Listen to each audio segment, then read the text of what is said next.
Hey, I'm hosting my own show. Who would have thought? I'm back. Man, was a real pain in the rear end, literally. So we will discuss that, but that won't be the topic of our show. Dune 1, Dune 2. Dune 2 is easily my favorite movie of the year, and I spoiled my number one on my top 10. I haven't released it yet. So the TV show, started watching that. I've watched more episodes of that than I have Skeleton Crew, and I really enjoyed Dune. So when I heard the rumor that they're going to make more movies, I said, okay, cool. Denis on board, right? They said, no, that's not so fast. Warner Brothers apparently wants to do more Dune, but even if it comes without Denis. Is that smart? We'll discuss. There's more things going on, man. Wicked has been playing in my house nonstop, and I'm sure part 2 will be playing once it comes out, but there's some new images that we'll discuss there. Superman, one of the most watched trailers, I think, of all time. Something along those lines. We have numbers to discuss that. Speaking of the DCU, Batman, get our first peek of him in Creature Commandos. So, that and more on today's show with myself, Mike Kalinowski, and Steph Sabra, all returning to try to defeat Winston and Roca, who have been hosting the last 3 days. So we're hoping to beat them with some questions today. So with that being said, let's get to it. Here we go.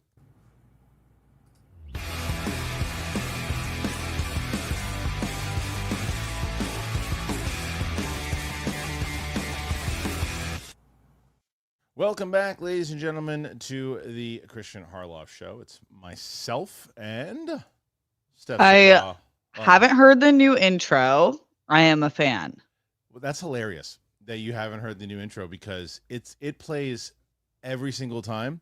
But the reason why is because we're using StreamYard this time. Because while I was out, Luke. He was able to set up this whole thing on StreamYard that my biggest problem with StreamYard was that they didn't have enough capabilities to actually be able to run the show with multiple layouts and sound and all that stuff. And Luke figured out a way to make that happen. They just did a bunch of updates, so it's easier to do. So now you can hear the things that are going on and the sound and all those clips if I play things. So I'm glad you like the intro. I do. I feel like I'm a first-time watcher, long-time fan. That's fair. That's fair. How are you doing? I'm good. I've had a great week. We did all of our New Year's reorganizing. The feng shui is higher than ever. Okay. So the vibes are high in the casa. You ready for the vibe to get a little higher? Yes. Oh, well. Oh no. There he is. How you doing, buddy? Yes. How's your microphone? Perfect. No. Can't hear. Just wonderful. Look at him.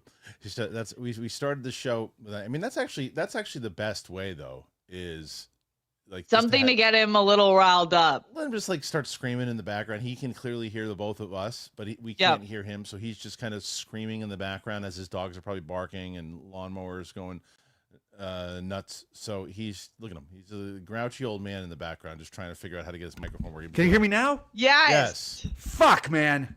Perfect. Welcome back. Well, what happened was because we don't usually use StreamYard, so since the updates to the computer, I had to give permission to use StreamYard. So I had to go into my settings on my computer and give it settings. Well, I'm glad Let me turn my light on. Hold on. But I'm happy that you figured that out. God damn it. Whoa. Hold on. Easy. There's a light here. Where's this? What is this? You're giving like a soprano vibe right now. That's horrible. We gotta get you. That's my life, Steph. We need to get you. Well, if you can get in the camera, be actually in frame, that would be great. Aren't you an actor? I have people do this for me. I don't do this myself. That's right. Okay, I just sit there and they make me look pretty. Well, we're back, and it's funny. I'm back. You guys are back. I was out Monday, Tuesday, and Wednesday. There we go. All right, now we're talking. Okay, good. Roca and Winston ran the show for 3 days, Steph. Where were you? You said you started this out with how great of a break you had. Right. Mine was atrocious. Okay, well, I started with the flu, so I'm with you, brother. What happened? More in the same. So on Christmas, I thought after my family left, I was like, wow, I really ate too much. I had too much eggnog. I I ate too much. I had seafood, the seafood pasta over. I said, not feeling good. So the toilet and I were friends for about 8 hours on Christmas. Every hour. On Christmas? Every hour. Oof. Every hour for 8 hours. And I was like, okay, my wife's like, okay, you got food poisoning. Good job, knucklehead. So next day I started coming out of it. I'm like, okay, I feel all right. I went back. I worked on Friday, did capes and cowls, and I said, all right, I'm good. Little bit of headache, but I was okay. I figured that was just from the dehydration from throwing up and everything else that night. So then, right as I'm wrapping up on Friday, my wife goes, I'm not feeling too good. So she got hit with the stomach. It was not food poisoning. It was stomach flu. Then the kids get hit with it. I took the little one to a burger spot right before she got hit with it. And then my wife's out of commission. I'm taking care of 2 kids that might as well have been Linda Blair in The Exorcist. Every 5 seconds, Puke City, USA. They both have buckets. It's an infirmary at the house. It's an absolute disaster. So they bounced back fairly quick within a day or two. My wife is just couldn't, and the kids are out of school. So my wife couldn't do it. She couldn't move. She couldn't do it. She was it hit her the worst out of everybody. She couldn't get out of bed. She couldn't move. I was taking care of the kids. And then I'm like, okay, it's Monday. It comes Monday. I'm going into work. I got to do some stuff. She's like, I can't move. So luckily enough, Winston and Roca were able to do Monday. And then Tuesday, same thing. Wednesday, same thing. And finally today, I almost, she's better, but not 100%. I almost was like, okay, maybe I have to get those guys to do it again. But I was like, no, let's see if we can make it work. So she's okay for now. It's funny because not everybody knew that. I saw people in the comment section, the great Ed Haskell, who's our friends, like, I'm surprised that he didn't put an Iron Man 3 reaction. I was like, that has not been shot. There's many things that have not been shot. My best of, my most anticipated. About 4 days worth of work did not happen within those times. So I'm catching up on a bunch of shit. So that was my break. No, it's so bad. This almost same thing happened to my family. So I started with the flu, and it started with a stomach flu, and then it just went into the flu, but it took me a full week. And I thought to myself, man, if I had a child in this home, there would be no care being done. I could do absolutely nothing. Yeah. And someone said it in the comments. Then it's called the norovirus is what I got hit with. It's going around. Everybody's getting nailed with it. But and of course, my wife is just like, you brought this into the house. And I was like, perfect. I get it. And I get hit. I'm the one who brings it in first. It never, if it's the opposite, if they would have brought it in first, I don't get the finger pointed. I probably still would. Even if it was the last one to get hit with it, I'd still get blamed. So that's what you have to deal with. You're the dad. Yeah. So anyway, I do want to thank Winston and Roca for holding the fort down for the 3 days, because they were the whole reason that there was any material on this channel whatsoever. And thank you to everybody who was contributing. And it doesn't change the fact though that the three of us want to beat them. They had 72 on Monday, and then Tuesday and Wednesday, I guess because there was holidays, they did okay. But we're gonna beat that today, guys. We're gonna get to at least 80. That's my goal. Do you agree, Steph? Absolutely. What are you talking about? Yeah. The question. What am I talking about? Have you not been doing this show for the last 3 months? No, I'm just in such agreement with you. I was gone last week. You've been gone the last few days. It's only right. And Mike and I are reunited. That's right, baby. Reunited, and it feels so good. We have much. Mike, how was your break? You probably had a good Christmas. You like Christmas? I do, but I work for my work. That's the busiest time. So it's been. I'll tell you what messed me up was Thanksgiving being so late. I lost a week, it feels like. Yeah. Because, usually Thanksgiving, then I go see Nate out in Texas for a week. And then I came back and I had 2 weeks. And I was like, I'm under the gun here. And on top of that, work is crazy. But it was good, It was good. Good. Had a good time.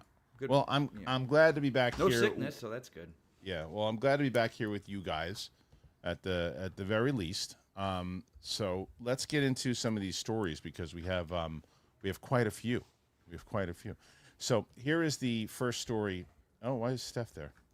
Hi. I don't want you to read the stories. How come? Why is my? This I is don't know, how come- fucking crazy, dude. Oh, I know why.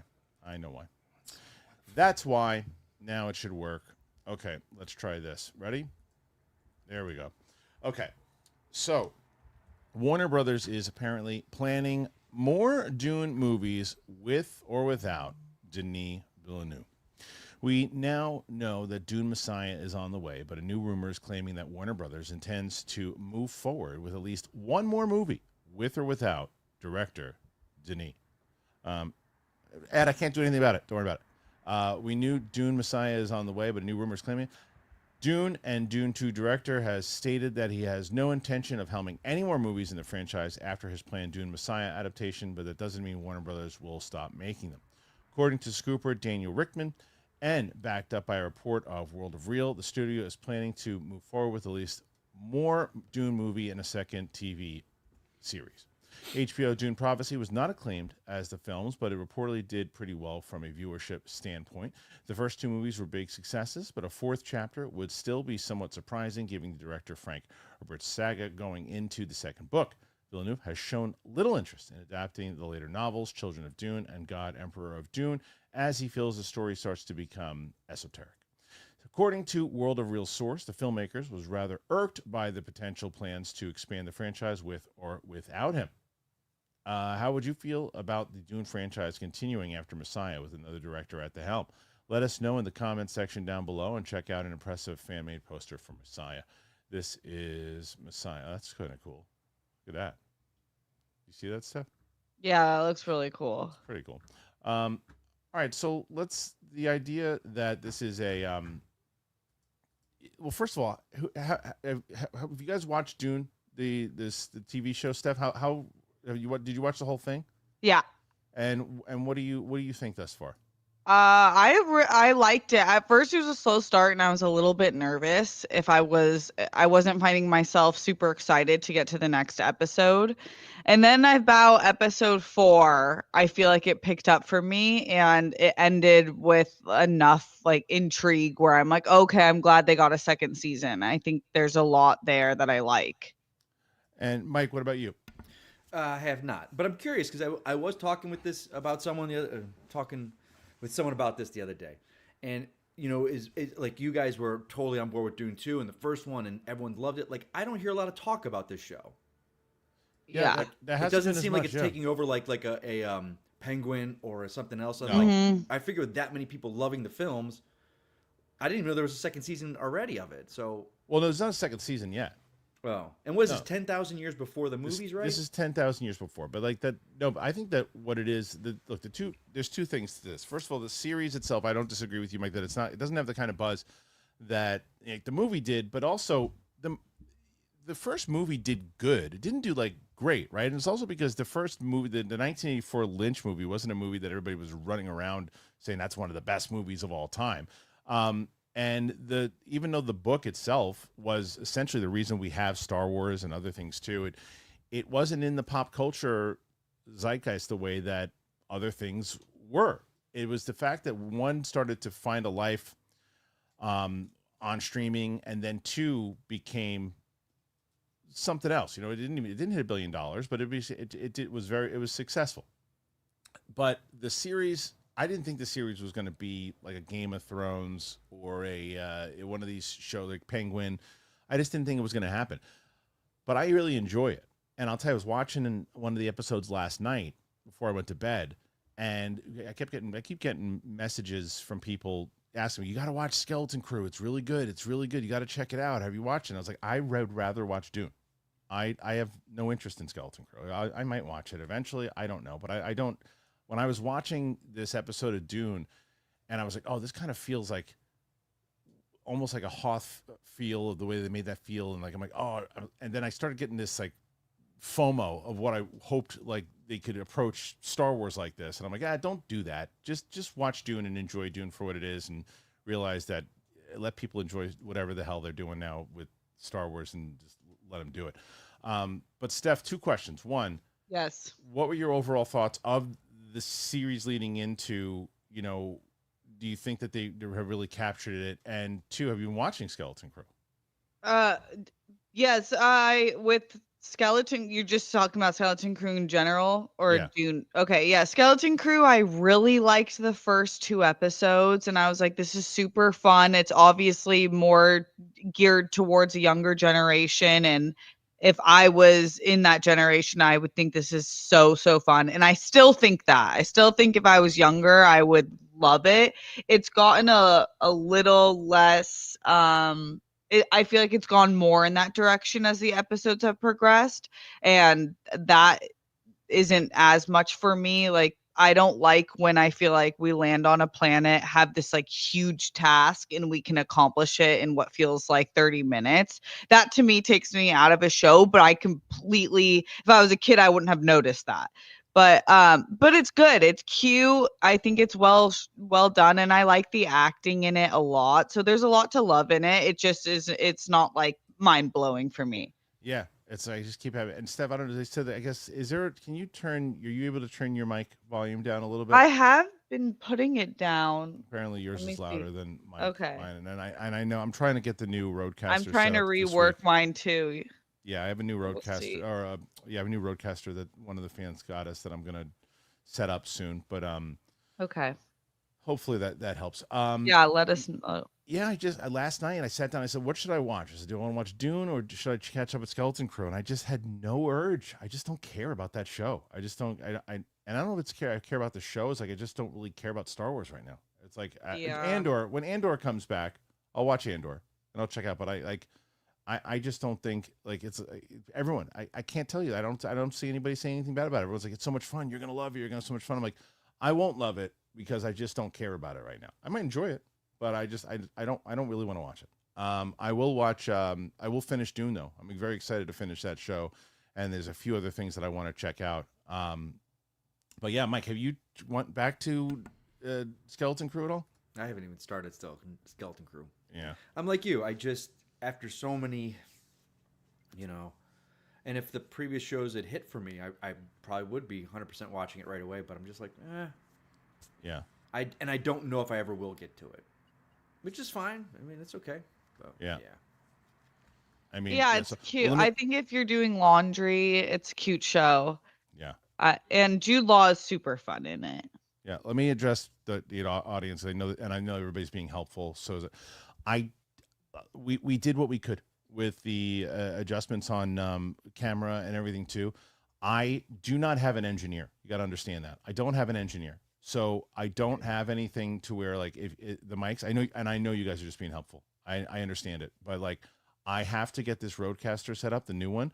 I don't have any time to do anything. I have no time to do anything. So I will eventually get this Roadcaster set up. Hopefully someone can help me set up the actual audio levels, but you can all day long you can write stuff like this. Like I feel like Steph's mics are low. I'm aware. I'm aware. And I appreciate you guys being helpful. I just can't do anything about it. I can smash this with a fucking hammer if you'd like. I can smash the Roadcaster with a hammer and then not do shows. Because that's where I'm at right now.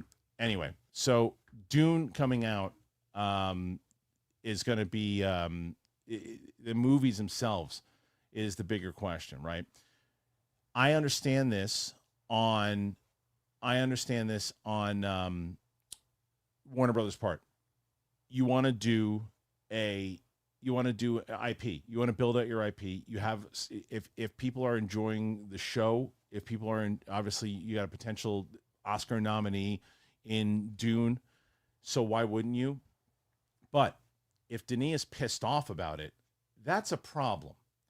Offer the guy a producer credit. I get he's not going to be able to direct it. He might not be able to. He might not want his whole career to be Dune 3, Dune 4, Dune 5.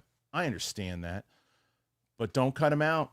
That's bad news. That's a real bad news. Mike, even though you're not a huge fan of it, are you on my page or not? So they're trying to cut him out? Like I don't understand. He they're said just like, hey, we're gonna go ahead without you, even though you don't want to do it. More or less, like we're gonna have him on board. He's got to be a producer. He's got to be a producer. Something because he was the reason you got Dune. Now that the fans love it, And if you don't, you're going to run into a Nolan situation where you pissed him off, and he's going to all right, I'm going to do my other film somewhere else next time. Can you hear me? Yeah, I can hear you. Yeah, I just think, and look, I mean, so Dune's Warner Brothers, right? Yeah. Yeah. And look, they lost Nolan because they pissed him off. Right. And this is your other big filmmaker. You piss him off, you're in trouble, man. And WB is in a bad spot, they don't. They did the whole thing with. Well, hold on a second. So what? Like they did that with Eastwood. They pissed him off, and with the juror, like, yeah, we're not going to release your film. It's going to be in 50 theaters. You're one of the greatest filmmakers and actors of all time, but F you, old man.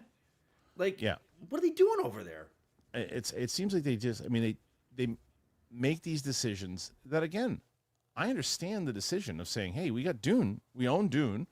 Denis doesn't own Dune. We should make it. Now, to be fair to Warner Brothers here, we also don't know the conversations that they had. Maybe they had those conversations of like, hey, Denis, we want to do more Dune movies. We know you don't want to direct, but we'd like to have you on as a producer. And if he says, no, I don't want anything to do with it anymore, I'm done, do they have to say, oh, okay, well, he doesn't want to do it, then I guess we shouldn't do it then? That's a different conversation because, hey, we reached out to him. We asked him to produce. We asked him to direct. He said no. We understand. We asked him to produce. He said no. We asked him to consult. He said no. So what are we just not going to do it because Denis doesn't want us to do it? That's a different situation. Yeah, sure, but we just don't know that. So we don't know. Steph, do you feel the same there? Yeah, I can completely understand why they want to move forward with the story because if you don't know all the books, or even if you have read all the books, there is a lot more to explore. So it feels like it's not necessarily the cash grab that you might think it is, where you're like, oh, of course you're going to want to make more. It's like they've just introduced an entire galaxy. So I think there is a lot of fairness in that, wanting to explore that. But I with you guys, I think that they have to involve Denis in any way that they can get him. But right. I also get him being annoyed if he thinks that the stories are kind of done for now and he doesn't. I empathize with him, but I'm also like, I hope that if they do move forward, he's involved in some capacity. I would hope so. Just from obviously you want the quality of it. And he knows the world so damn well. He knows the world so well, and it's like, even though I'm enjoying the story of Dune Prophecy, even what Mike said before, doesn't this take place like 10,000 years before? I think it's silly that it takes place 10,000 years before, and all the same. It's the same names. It's the same technology. It's funny you say that. Just it made me think of. You're kind of disconnected with it. But like if they did in Star Wars 10,000 years before, which we thought were like the Acolyte, like I'm on board for that. Like it's just, but I think because I'm invested in the Star Wars world more than I am with Dune. But Dune, it looks great. It's all that. It's just it's just 10,000 years. You say, and is it enough that it takes me out of the show? No. But like all the same, like Atreides and Harkins and all of them, they're all the same names, and it's like after 10,000 years, the same families, and like even when they talk about Arrakis, they talk about the same. It's like the spice and all that. It's like 10,000 years, nothing has really changed, at all. So, but that's a smaller thing to see where they're gonna go overall. I think there is a world there. There's no doubt about it. No doubt about it. Anyway.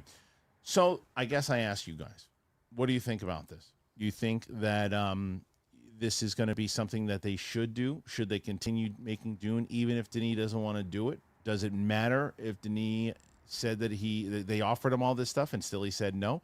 What say you? Put your thoughts in there. We want to know. All right, we have some more stories. Oh, you know what? Before we get to stories, to let you guys know, as I said all week, one of the reasons that we're able to keep the show going continuously is because of our sponsors, and this week Rocket Money has been holding it down. Mustard? Oh, not mustard. Rocket Money. Rocket Money is going to tell you. I'm going to tell you about Rocket Money, and I'll tell you why they're so great. I've told you about Rocket Money, guys, and the reason why for Rocket Money was so important is that I for a long time I used to do these things where I'd be on my phone and I'd start searching for these apps. I'm like, oh, okay, yeah, I'll sign up. Oh, for free? Yeah, it's free for now. But then it's going to be $20, $30 a month, and you forgot that you're even paying it. And I was like, oh, well, this Rocket Money lets you know about what subscriptions that you have that you're not paying attention to. It can cancel subscriptions for you.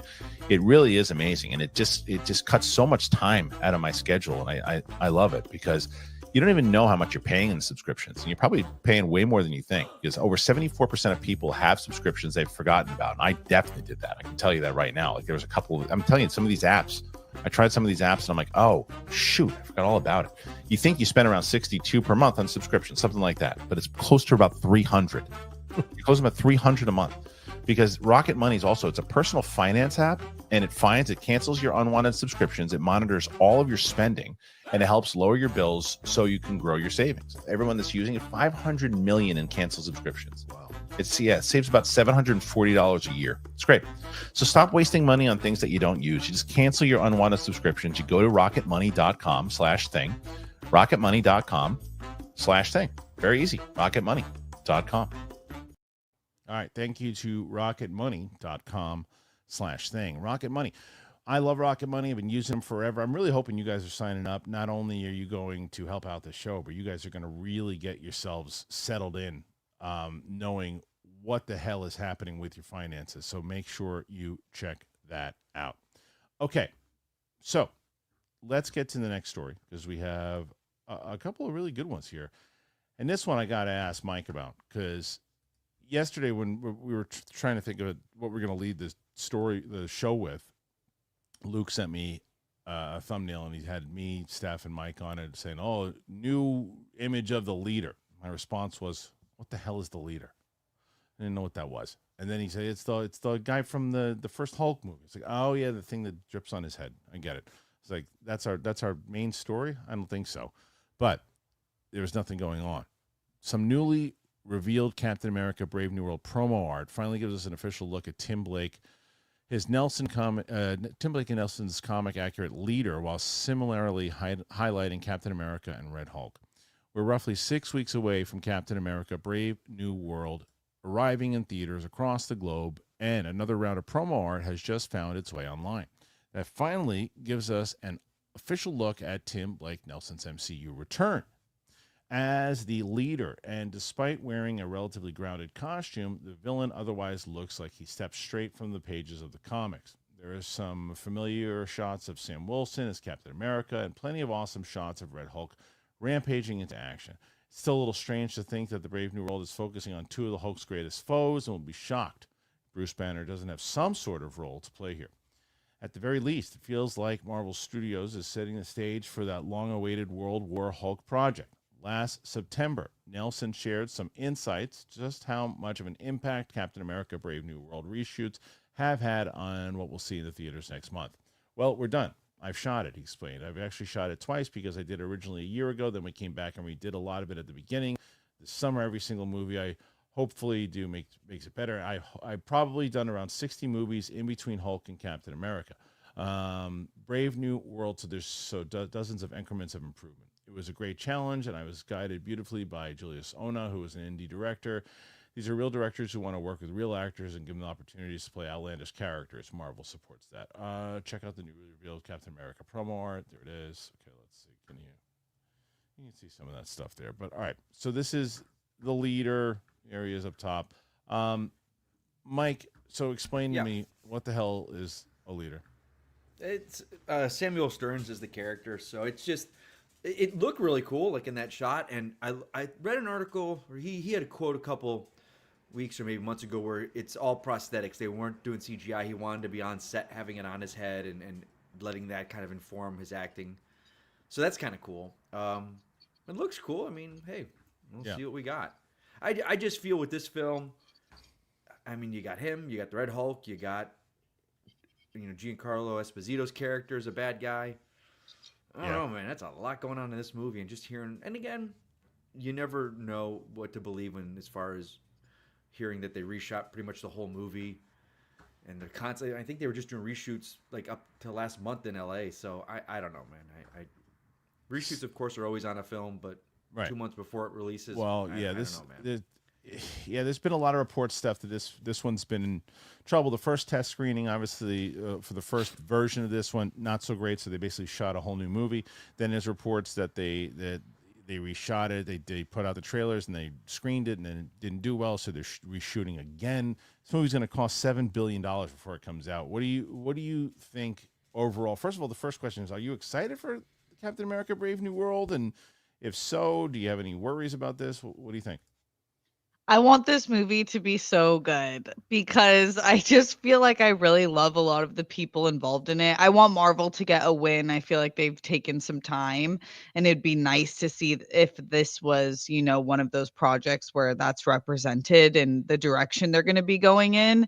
And I obviously never root for a movie to lose, but I do get apprehensive when I hear things like the whole thing has been reshot.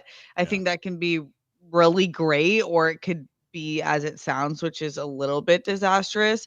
And I agree with Mike, like clearly there's so much going on. Like a Red Hulk is enough for me to be like, whoa, you guys are crazy. But there's so many things like that where I just am curious how it's going to come together on screen. I'm just very curious if it's going to. I mean, we know it at this point.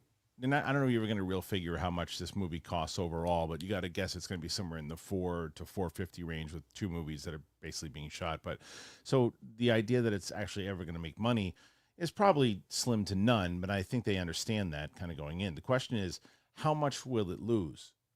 Because it may be able to break even, but this movie can't make money, and they don't expect it to. They expect it to just be able to make up enough that they can to get it to Thunderbolts, to get it to Fantastic Four, to get it to Avengers.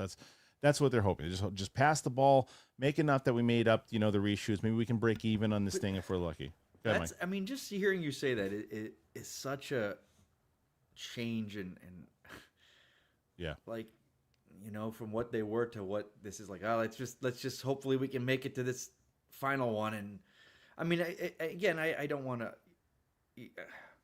At what point does the goodwill not exist anymore? Where like Star Wars, it carried you through so many, and then the MCU was so good for so long with the good, and your goodwill only goes so far.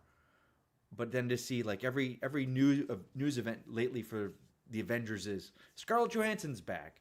She's back. He's back. Like all the originals, just like it seems so desperate to me. And they're in a desperate phase right now. It sucks though that that's like we're gonna see everybody back whose death meant something in Endgame but they're gonna be variants, and they're gonna who gives a shit? It's the actor coming back into the role, right? Like it's really kind of like they didn't really. I don't think they gave Phase 4 and Phase 5 the people that they were putting forward, like Shang-Chi, Moon Knight, the chance to like come into their own and carry on the torch. They're just like, well, we're going back to the old torch carriers. Yeah, it's hard though. It's hard to I think you give them a shot. The Shang-Chi aspect of it is a little bit a head scratcher, because the idea that movie did pretty decent considering that it came out. It was like either the last release before, or kind of like. It was like maybe the first release in the theater. Yeah, it was like the first release in the theater after the pandemic, and they knew it wasn't going to do as well. But for what they wanted it to do at that point, it did pretty well. But they were setting it up, and then they just kind of abandoned the guy. I haven't heard a damn thing about Shang-Chi. Where's he been? Yeah. Like, what's right? They probably show up in the Avengers and have like a couple of scenes, but it's like, really? That's pretty bad. So you're not they didn't really get. I agree with you, Mike. They didn't really give him time to shine. And as far as Moon Knight, I just don't think that the series was received well enough to where they were like, okay, that's a given. But I figure with Oscar Isaac in the role, you'd like, all right, let's just kind of swipe that show under the rug, and we're gonna have him pop up. He'll show up again. He'll show, but they're gonna have to rely on Old Faithful because it's just not the thing. Old Faithful. Yeah, just not working. I don't know. I ask you guys, what do you think about this? Do you think that Captain America? Do you think that it's going to be any good? Do you think that the leader is going to be enough of a villain? That's another problem that Marvel had for a long time, and then kind of got out of that with the villains. It's like, okay, we have Thanos now, we have Killmonger, we got some pretty good villains, and then are they going back to some villains? Or like, is this going to be terrifying at all? How does he leading into Avengers? I don't know. I'm curious what you guys think. Steph, do you know what's been going on at my house besides sickness? What? Oh, every 5 minutes in my house. Yes. Every 5 minutes in my house. My daughter, my 13-year-old was already pretty obsessed with it. So she found this thing, I don't know, it was Instagram or whatever it was on New Year's. She said, "Oh, if you start watching it this time, right at New Year's, Cynthia Erivo will do oh and lead us into the new year." So she's like, she's like, I gotta get it when it comes out, Dad. I'm like, that's fine, we can do that. And so right as we were figuring out that I was gonna get it for her, my little one finally decides. She is the most picky thing. She wants to watch the same shit over and over and over again. My little one, like so my friend Cooper Barnes, who I've known for a long time, he's on this Nickelodeon show called Henry Danger, and it's actually a really funny show. I don't know if anybody's ever seen it, but it's a good show for the kids. And my oldest watched it for a long time, and then my little one started getting into it. But she'll watch Henry Danger, the Thundermans, Jesse, all this shit over and over and over again. And I tried to, you might as well have been thinking, I was trying to get her to watch The Wild Robot, and you might as well had thought I would asked her to watch Apocalypse Now. It was like she wouldn't watch it. Nobody would watch it in my house. I couldn't get him to watch it. The Wild Robot, which is probably one of the best movies of the year, and yes, wouldn't watch it. So, in the same thing. So, my oldest was trying to get the little one to watch Wicked, and she's like, "I don't want to watch that." So, after hanging out during, basically quarantine last week, they started singing the songs and listening to it on Spotify, and so my little one wanted to watch it. So on New Year's, I guess on the 31st, New Year's Eve, she woke up first, started watching it without the oldest, which pissed her off. And then they rewound it and watched it again, and then they practiced all the songs and did everything. So like Wicked's been playing everything. Did you guys see the Easter egg in the beginning of Wicked too? Did you notice that, Steph? No. So if you see in the beginning, this is how much I know about Wicked now. I didn't know anything about Wicked. The very beginning of Wicked, when you go to, and you know what I'm gonna do? I'm gonna put because I know Luke will probably want to make a short out of this. In the very beginning of Wicked, as it's starting, and you see right before you see Dorothy and you see the Tin Man and the Lion, they're walking to Oz. You see the monkeys flying over by a castle, and right as they're flying by, you hear a horse, and on the horse is someone on a hood riding into the castle, and people are speculating that is indeed Elphaba. That's the speculation.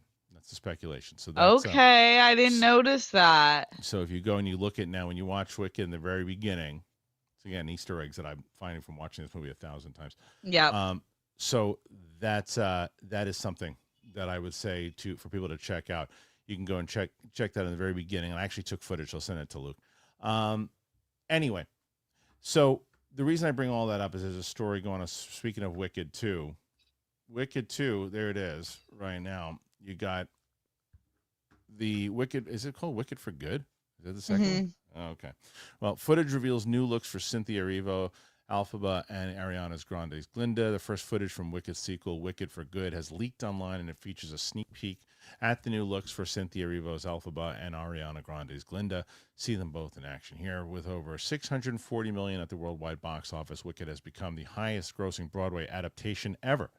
Fortunately, as the sequel was shot back-to-back with the first half of this iconic story, we don't have to wait long before Wicked for Good sweeps into theaters.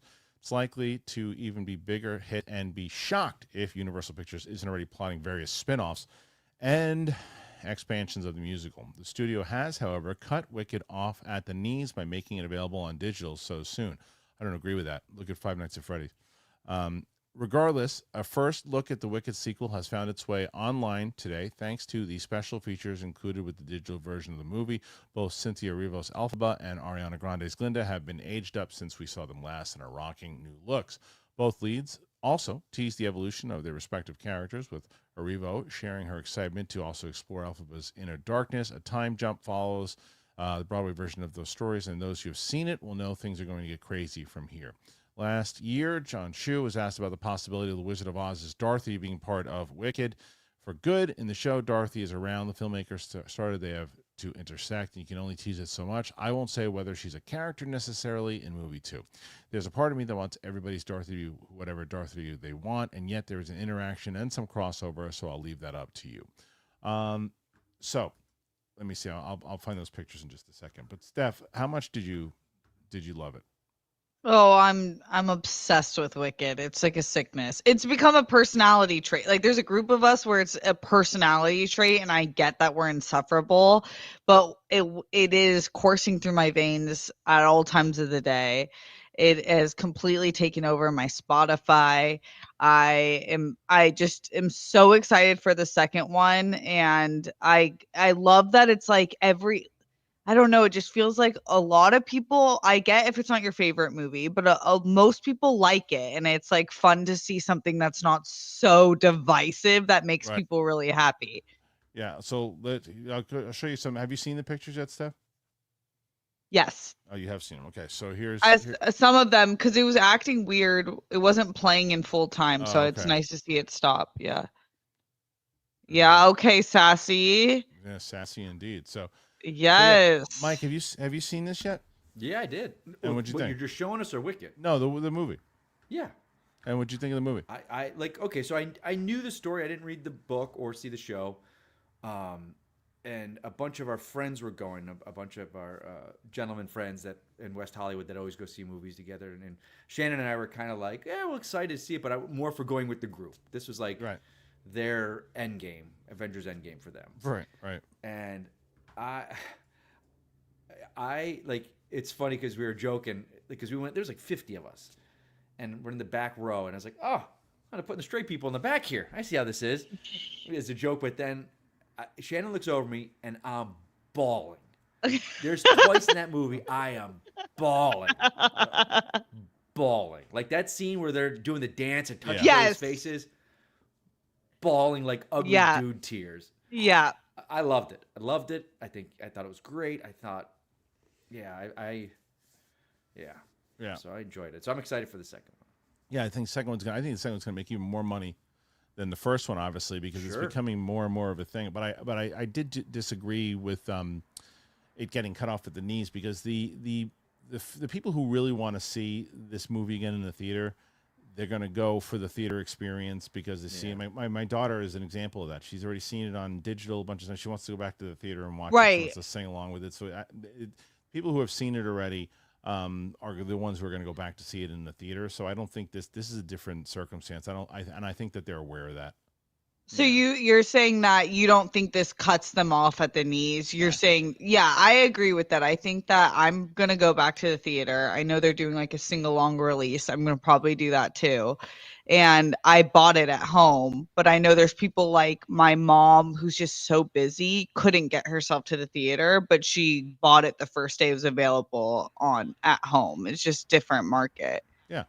And I think it's also, by the way, people are buying it more so than renting it. And I mean, it was like $30 to freaking buy it. And I was like, look, I'm gonna take the hit on this one because I know that it's gonna get played enough. Sometimes you buy movies and it's like, especially in digital, why am I paying $20? No one's ever gonna watch this ever again. What am I doing? Right. It's already been played more times in the house than most of the things that I've bought. It's like it's consistently on, and I told you I found Easter eggs and all this other shit. So, anyway, so. Yeah. Okay. So hey, Steph, I don't know if you knew this, but your microphone's a little high. Okay. So. Okay. Just to let you know, it's a little loud. It's like on volume 3 on my Rodecaster. Yeah, I'm just gonna let you know that every time. Okay. Thank you. Can you yell it at me next time? I'll let you know every 5 minutes. Okay. Okay. So here's the next story, and then we're gonna. Right now, we stand at 24 questions. We're looking to beat Mike. We're looking to beat Roca and Winston, and trying to beat them at 72. We're at 24 currently. So if there's any questions in general that you guys want to, throw them in there, whatever it is, we'll answer it. Okay. So let's get to this next topic. And Mike, this is again something kind of right up your alley, man. James Gunn talking Batman and the DCU's introduction and skipping the origin story teases world's finest plans. DC Studios boss and Superman director James Gunn has discussed Batman's introduction in Creature Commandos and teaches future plans for the Caped Crusader in the DCU and a possible Superman team-up. In today's episode of Creature Commandos, Batman makes his DCU debut to take down Dr. Phosphorus. We don't see the two heroes in action, but it is still an exciting glimpse at Gotham City's Dark Knight, which you can take a closer look at. The Brave and the Bold doesn't appear to be going anywhere fast, and speculation continues to run rampant about the Batman's Bruce Wayne, played by Robert Pattinson, being brought into the DCU. In an interview discussing Creature Commandos' penultimate episode, James Gunn talked about the decision to introduce Batman in animation before he gets his own movie. When they gave it to me, we saw a lot more Batman, the filmmaker revealed. I would say I'm not ready to commit to that. I'm not ready to commit to that. I'm not ready to commit to that. So I was like, more silhouette. It's a great way to show that Batman does exist. He already exists in the universe, just like when we come to the Superman movie and we see that Superman already exists and is already known by the people of Metropolis. We don't need to hear the origin story again. That's just a way to introduce that Batman is a part of this universe. He's an important part of this universe, and he has an impact on it, including defeating such pretty dangerous, scary people like Phosphorus, who's pretty tough. Asked specifically which Batman it is that we're seeing, Gunn chose his words very carefully when he responded, "It's the DCU Batman," quickly changing the subject. The Superman director and DC Studios executive dropped some world's finest crumbs by pointing out, "I love Batman.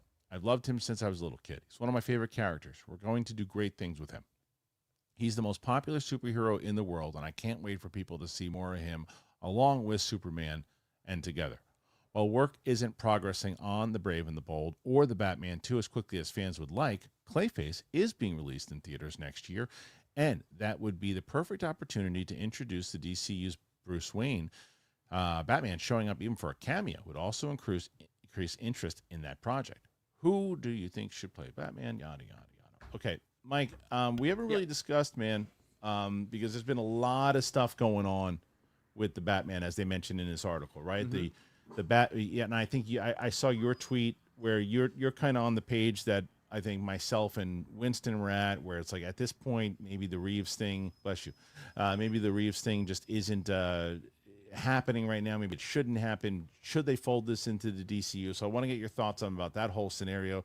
Then there's the Andy Muschietti stuff to saying, oh, it's pushed back a little bit, The Brave and the Bold, and then James Gunn says that's not the case. It hasn't been pushed back at all. And now you get this whole introduction of Batman into the DCU. What do you make of all this? Well, first of all, yeah, the Reeves stuff, I don't know. Then I saw some other things, and maybe it's like personal issues, someone had said. So you never know. You don't know what. I just feel, and again, people even Gunn came out and said, like, well, there was 15 years between The Incredibles. It's like, that's different, though. This is like, you ended that film on a cliffhanger, kind of, set it up saying, hey, we're going right again with the next one, and it's going to be 2 other films, and it's the story I want to tell. It's a trilogy. So it's like, you've put it out there for everybody. And the fact that it keeps, a full year now, it's like, and now people are, again, I'm never of the one like, by an actor's actual age as opposed to what they're playing in the film. But Pattinson's going to be Affleck's age when this one comes out. It's like, and he's supposed to be a Batman into his second year. Now, if they were to do a time jump and it's 5 years later, or I'd said if they do film 2 and 3 back to back and then they release it and then 6 months later is the next one, and then that wraps up Reeves' story, I do not want him folded into the DCU at all. I think that's terrible. I hope to God they don't do that. Yeah, Steph. I would not want that. Well, Mike, what do you think about all the stuff with the look of Batman and Creature Commandos and all that? I think they did it. Like, I see people online like, oh, he's got the trunks. It's over. It's bullshit. I'm like, you can't see shit in that picture. Like, they did it smart. It's a silhouette. And like Gunn said, he's like, we got a lot. I want to use it, but they wanted to use more. And I said, no. He's in silhouette. They can't make out anything. He's got a belt. He's got a cowl. He's got a cape. That's Batman. And it's animation. They can take liberties. Like, look at Rick Flag Sr. in Creature Commandos versus what he looks like in Superman. He's got white hair in the comic or in the cartoon. He doesn't in the live action. So that's Batman. The symbol's there. The silhouette. That's all you need. Steph, what do you make about all this? Because it's been a big drama the last week and a half. Right. I think it's so hysterical that from James Gunn's standpoint, he's like, it's a silhouette. I'm not committing to too much. But then the internet was like, Batman's fat? Like, I can't believe you guys have a fat Batman. It was like so You guys are so annoying. Like the body shaming Batman on a silhouette. Come on, guys. Like, let's be nice. But no, I think it's funny. It's just a silhouette. They can obviously change a little bit, but I wouldn't mind a thicker Batman. Who cares? He's still Batman. I think the timeline, I to me it does feel like it's all falling in line with kind of what he planned in terms of that. I understand that we're not going to get another introduction to his story. I agree with him in the areas with Superman and Batman that like we know their origins. Let's like get to where they are now.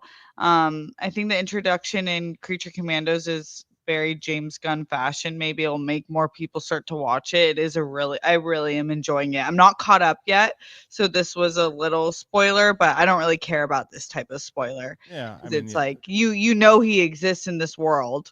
well, they already showed him also in the ones that you did see. There was like that futuristic look that they showed, and they showed all the heroes that were. I think Batman was one of them that was laying there. Superman certainly was, and there was some other people too. So yeah, I mean, we know that Batman's going to be part of the DCU. It's just cool that he shows up in this, and he doesn't have like a massive part in it. And he doesn't need him to yet. You know, he doesn't need him to yet. So there's so much that he's got going on, and it's still look. There's a lot that goes into this Superman thing, and Mike, do you pay attention to the test screening stuff and all that stuff that's been going on? Well, like again, like you hear the one side, oh, it wasn't good, and then everyone's like they're comparing it to The Mummy. I'm like, The Mummy's beloved, like, and that's a great film. Like, so I'm like, and then comparing it to Captain America: The First Avenger, which again is a great film. Yeah, But then I heard people now saying it's Guardians of the Galaxy.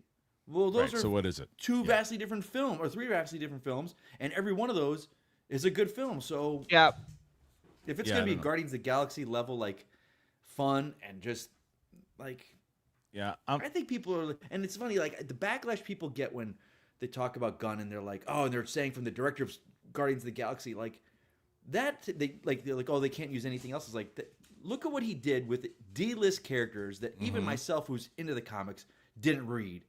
They're theme park characters that everyone in the world knows now. Like, yeah, but those are people that are also connected into the bubble and don't understand. Like, those are people that those are people that I would never hire to work in marketing because because that of course that's what you lead with. You say like, okay, so if the average person who's in the theater going, oh, Superman, who's directing it? From the director of Guardians of the Galaxy. Not everybody knows. Everybody, like James Gunn is super famous to us. Right? Because this is what the stories that we cover all the time. There are many people, the average day film goer, who has no idea the name of James Gunn. Right. They don't. And you think, oh, everybody knows who he is. They don't. If I said to certain people, like if I call again, I always bring up John Pinto. I brought up my friend John Pinto. I'll call him right now. I'm going to call him right now. He never picks up the phone anyway, but I'm going to call him right now. Yeah. Call John Pinto. That's such a great name. Yeah, he's probably working, but I'm gonna call him and I'm gonna see. John Pence. I'm gonna see if he knows. Let's see. I'm gonna tell him he's on the air. He's not gonna pick up anyway, but he never picks up. But if he does pick up this time, I can guarantee that my friend Samantha doesn't know who James Gunn is, and she watches all this shit with me now too, and still doesn't know who James Gunn is, and she loved the Superman trailer and has no clue who James Gunn is. Yeah. So. But yeah, so you got to leave with the Guardians. Pinto never picks up. Fucking guy. So yeah, but anyway, the point is, you go with the director of Guardians. No doubt. Next, and Steph, and soon they can say director of Fat Batman. Exactly. Yeah. So thick, triple C, thick Batman. That's it. All right. What do you guys make of all this?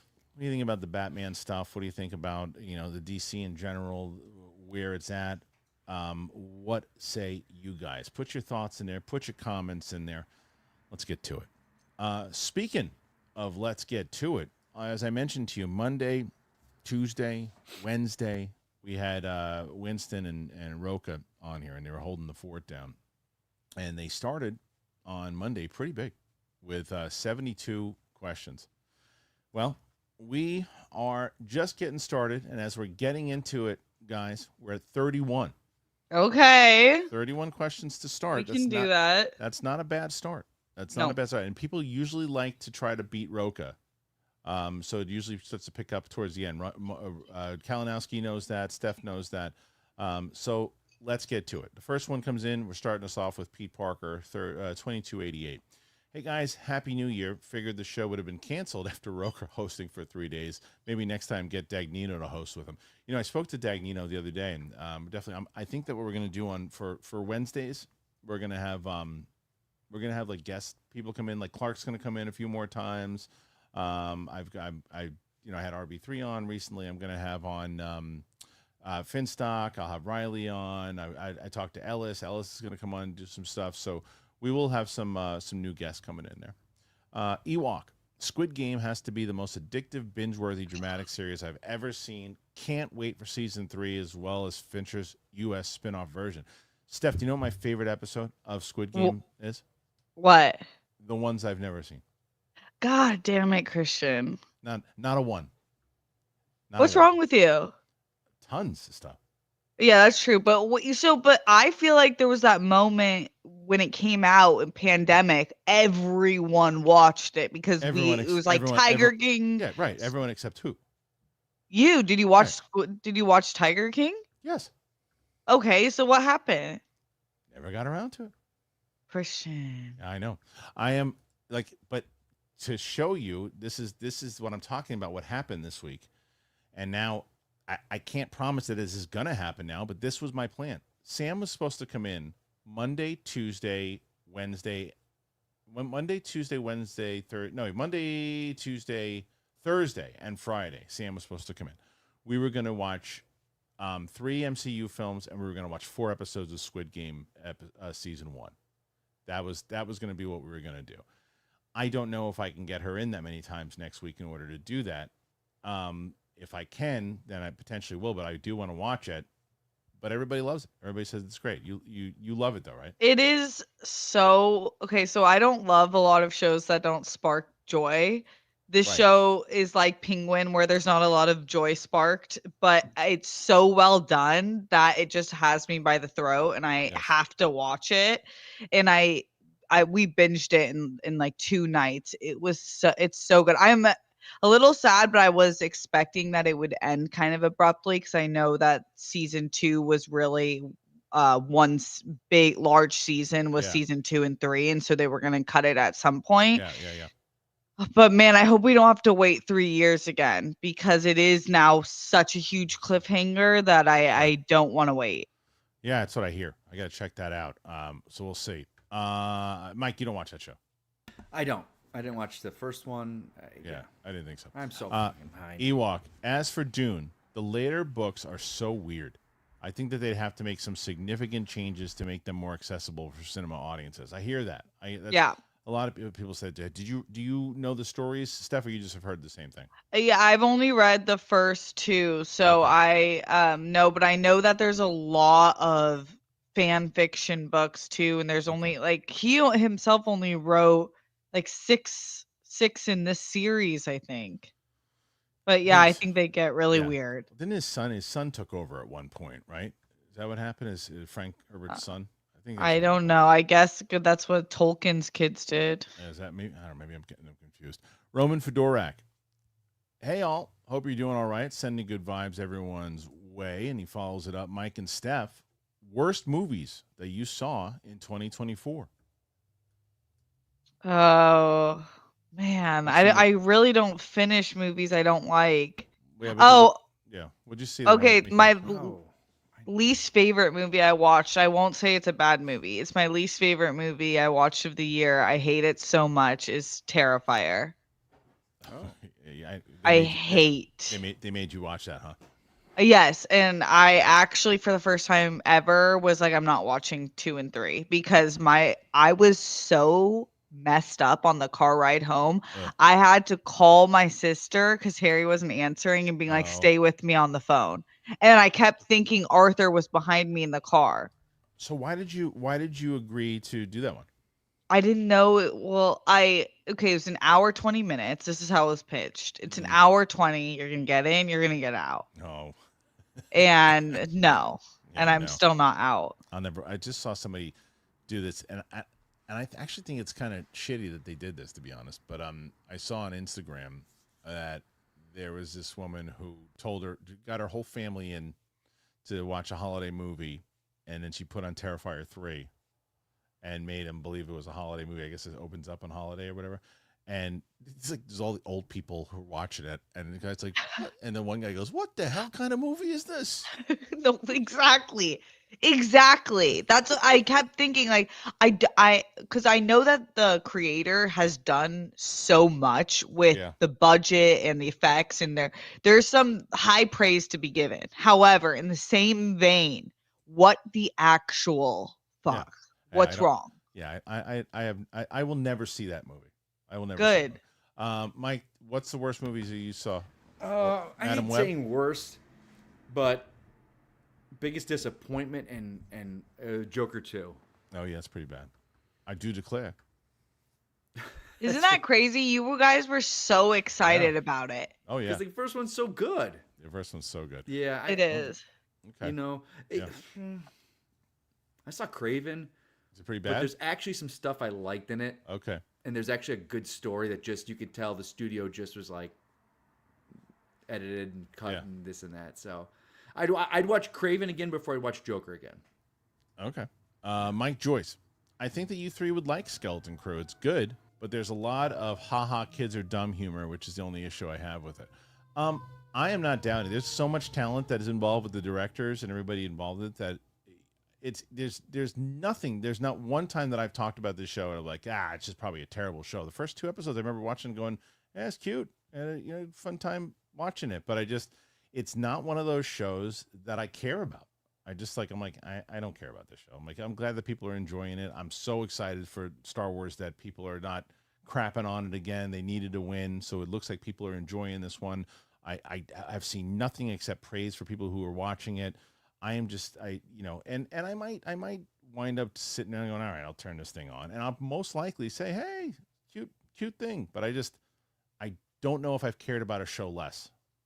And I don't think it's because of Skeleton Crew. I think it's because of what Lucasfilm has done to Star Wars. Yeah, I like it, Mike. Yeah. So you don't have to convince me. I feel like some of you are getting confused. I said I liked it. I just don't love it. Right. That's what I mean. It's like that, and I think, Steph, I feel like I would feel the same exact way if I watched it.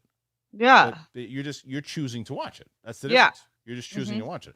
It's like you're not like, oh my god, I can't wait to watch the next episode. You're like, oh, I'm enjoying this. This is fun. This is fun to watch. But it's not like the way you do like when Andor comes out. Like you gotta watch it. Right. Like that's how it's the first thing I'm excited for in quite a while in Star Wars. So I'm excited to see what they're gonna do with it. Real quick, what is the next show after Andor?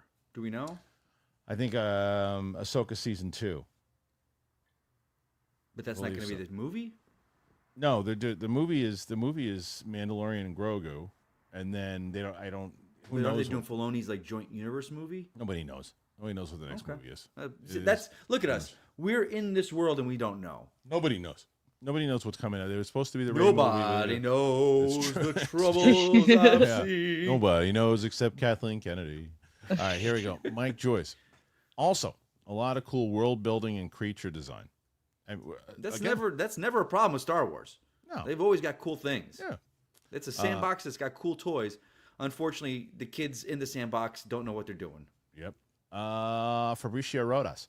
I'm 1/3 into Lost Stars. And Lucasfilm, what are you doing? Get Luca on the phone and to direct an adaptation of it until they fire him. I don't know how true this is. I heard this is a while ago. This is years ago that they were going to develop Lost Stars into either a movie or a. Is that a book? It's a book, and they were going to develop into a movie or a TV show. I can't remember which one. And then eventually it was scrapped because they were told it's too inside baseball and nobody would care. That's what I heard. I don't know how true it is, but that's what I heard. Pete Parker, 2288. Mike, tell me you're watching Landman. Oh, in my opinion, this is the best show on TV right now. Kristian and Steph, you both would love it, I think. Is Landman the one with Billy? Is that the one with Billy Bob Thornton? I've heard of it because everyone Yeah. lumps it in with like right? Lioness, which Lioness is like my show. You love that show? I love it. Okay. I'm not caught up because I want them to all to come out at once and I'll watch them all together. But I rewatched season 1 recently to go into season 2. That's my jam. When people talk about shows, that's why everyone's like recommending to me Day of the Jackal and the Fassbender spy. Yeah, I saw that. I watched that trailer last night. The Fassbender one. It looks good. The one with him and Richard Gere. Yeah, my only problem is it seems very slow. Yeah. It's like spy stuff, like Yeah. Tinker Tailor Soldier spy level, like slow. Yeah, I need yeah, some yeah. action in there if you're gonna do the slow burn spy show. Okay. But I'll check it out. Next one, Jake. The big ball may have dropped on New Year's, but there's only one big balls I want to see return this year. Make it happen, Kristian. I think it's going to happen within the next couple of weeks, Steph. I think your buddy's coming back. Oh, really? I think so. I think he's coming back. Once I think everybody's gonna be excited because not only will big balls be back, this freaking sound should be fixed. Hopefully, that's the goal. Okay. I just got to get you. Amazing. I think I've been trying to get Brett on. Brett's been very hard to get a hold of lately, so I think I'm gonna try to get. I mean, it's just gonna have to figure it out with Luke. Get him on a streamyard. Him and I just kind of blast through it and try to figure out how to. Yeah, gotta bring him back. Yeah. Corn Emperor. WB Kristian, welcome back. Thank you. Hopefully everyone is well at home. Everyone's. I mean, again, I think my wife's at like 70% right now, which is good considering what It was not good. It was not good. She was in bad shape, so she's finally on the mend. Jake, rank these shows for 2025 as far as anticipation. Andor season 2, Last of Us season 2, Daredevil Born Again, and Stranger Things. Holy moly, that's pretty great. I think I'll probably shock people with this. Oh man, this is tough. I'm gonna say, even though very much looking forward to it, I'm gonna put Daredevil at number 4. Number 3, I'm gonna put Last of Us season 2. Number 2, I'm gonna put Andor, and number 1, I'm gonna put Stranger Things. What? I want to see how it ends, dude. You've never watched Stranger Things. Never. Yeah, Stranger Things season 4 is one of the best seasons of television in a very long time. It was better. Season 4 is better than 1. Did you, Steph? I forget. You're a Stranger Things fan? Yeah, okay, I love so Stranger Things. All right, where do you go with this? I would probably say Last of Us season 2, Okay. Stranger Things, Andor, Daredevil, Born Again. Just in terms Daredevil's of anticipation. first.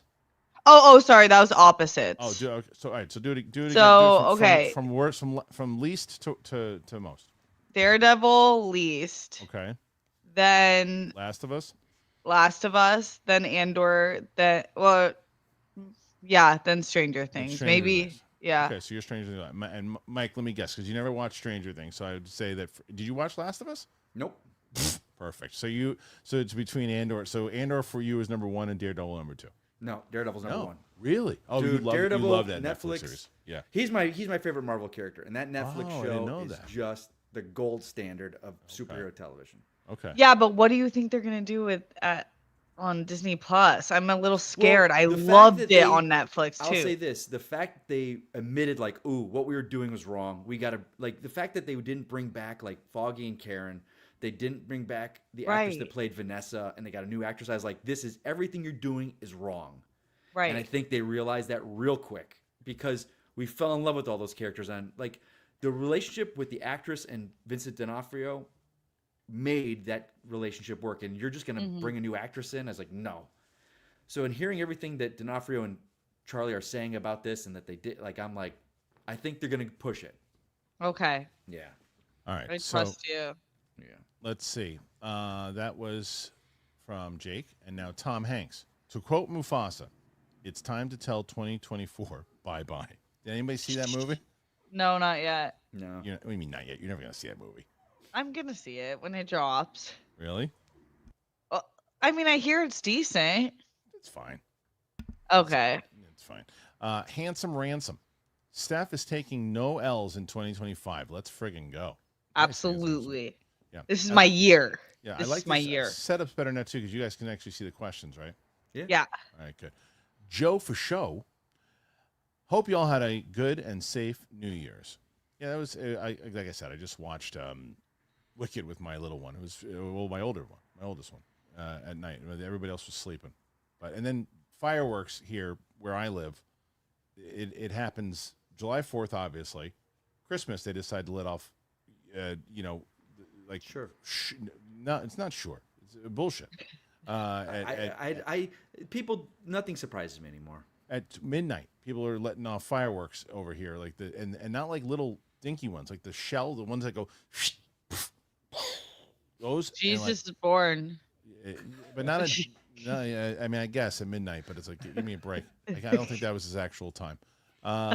How's your dog with the fireworks? He doesn't. He sleeps right through it. Doesn't know. Oh, doesn't- nice. Mine don't Legend. care. No. Yeah, same. Yeah, my dog is not scared by that stuff. The other day it was I'm so glad actually. It's funny you bring that up because the other day there was like thunder. This thunder that was going on here. It was like Thor. It was crazy, like the stuff that was going on, and I'm like, oh my god, this dog is going to be freaking out, sleeping right through it, like a drunk on New Year's. All right, let's see. Next one. Right now we're at 44, guys. We need less than 30 to beat Roca and Winston. I think we can do it. I think we can do it with 45 minutes left to go. Assignment section. Kristian, sorry you had a bad few days. Post eggnog and seafood for Christmas. I don't think it was the eggnog or the. Well, the fact that you ate eggnog and seafood, you deserve whatever. I don't disagree. I don't disagree. But I didn't. But and eggnog. But eggnog I was didn't. probably sitting out for 10 hours. No, it wasn't. Warm. No, it wasn't. It was made by Sam. Made it, but it. But you got to remember, neither one of those things did the damage. I thought that they did, but neither one of them did. Have you heard that Andor season 2 production cost more than Revenge of the Sith? Okay, it's so funny that you bring that up because I always wonder what people say when they say that. You can't do that, and you can't do that when you say it costs more than a movie. Okay, so an 8-hour movie basically, because there's eight episodes, right? An 8-hour movie as compared Basically to a 2-hour movies, movie. almost 4 movies. Yeah. So 4 movies cost more than 1 movie. Yeah. Yeah. That makes sense. Yeah. It's like, I never understood that. We're like, did you know that a full season of a show costs more than that movie? It's like, yeah, because it's 8 episodes of like film-based kind of television. So now when they compare them to different seasons, like the fact that Acolyte cost $230 million, as opposed to Obi-Wan costing $80 million. That's ridiculous. Yeah. Yeah. Apples and oranges. Apples and oranges, indeed. Which I never understood that one either. They're both fruit. They're completely different, though. They're both fruit. I love apples. I don't like oranges. Yeah, they're both fruit. Simon Section. I would rather see Ridley Scott take on a Dune movie like he did back in the day. Oh, like he did Legend. He didn't do Dune. Than another Gladiator movie. He can't cut and paste this one. Yeah, I'd like to see him do something else. That was a disappointing one for me. Gladiator 2? Oof. It's funny. Really? I liked it. Did you like it, Steph? Yeah, I really liked it. I liked it too. You know what's so funny about that movie? It seems like that's either people really, really hate it, or like, hey, it was fine. It was a good one. I enjoyed it. It was. I'll tell you this. I saw 2 movies back to back, like within 2 days of each other. I saw Gladiator 2 and Frank Grillo's Werewolves. Yeah, I enjoyed Werewolves better. Werewolves was plucked right out of the 80s. Yeah, I had a good. blast. My mustard. And I didn't know it till I'm watching it. I'm like, oh, that's my ex-girlfriend right there. Oh, which one? She's the scientist, not the main actress, but looks exactly like her. Oh, okay. She's in the beginning, a couple scenes. Her husband was one of the producers. Oh, okay. And we talked a little bit about like the filming of that and some of the actors in it. So okay. Yeah, I talked to Frank Grillo about that. I saw that. I think you talked to him like right before I saw it or right after I saw it. Oh, okay. Yeah, he might be one of my most favorite people. I couldn't believe how old he was, especially in that movie when he's taking his shirt off. I'm like, my God, he's great shape for. Was he 59? He's got to be close. Yeah, he's got to be close to 60. Mike Joyce, Kristian, would you agree that Nosferatu is the second most well-made, crafted movie of 2024? Dune 2 being the first. Also, if Lily Depp doesn't win an Oscar, well, she's not going to win an Oscar. No way. No chance she wins an Oscar. Was she nominated? I doubt it. Okay. If she did, that'd be great, but I doubt it. But as far as well-crafted movie, it's a pretty damn well-crafted movie. I'll tell you what was also beautiful was Conclave. Did you guys see that one? No. Not yet. It is a gorgeous looking movie. Okay. I don't love it as much as everybody else did. I liked it a lot, but it is. I mean, cinematography. That movie. I couldn't keep my eyes off that movie. And that's like usually my ears kind of go towards score and everything too, and there's other people who really point out the cinematography and those types of things, but I could not keep my eyes. I think that is look, if that beat Dune for cinematography, I wouldn't be mad at it. It's gorgeous. But as far as Nosferatu, yeah, it's pretty.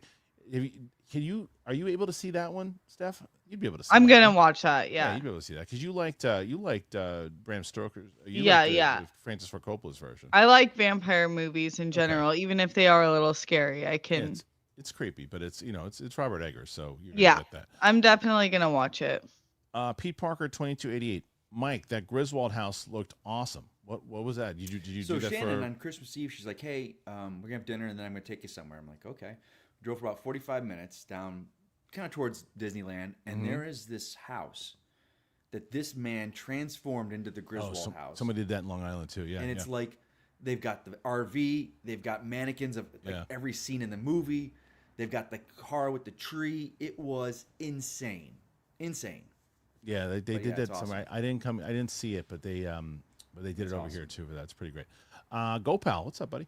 It wasn't a surprise that the same families run things in Dune. The book tells us, and Jessica mentions in the first movie about an Atreides exiling the Harkonnen from the Battle of Corrin for Carados. No, absolutely. I mean, look, it's not Earth, right? So like things can move differently and all that. It's just, it's more of like a really that many years as opposed to does it suck me out of it? Not really. There's other people that it bothers more than it bothers me, but yeah, I mean, I get over it pretty quick. Gopal also says, when they defeated the thinking machines, they banned most technologies, which led to stagnation outside of the humans, like the Bene Gesserit, Mentats, etc. I know, but again, 10,000 years is not 500 years. It's 10,000 years. Handsome Ransom. I want Marvel to have their own Oz Cobb. Like just a dirty, grimy villain that we don't sympathize with or have mugs saying that they were right. Just a bad effing guy or gal that makes us root for the heroes.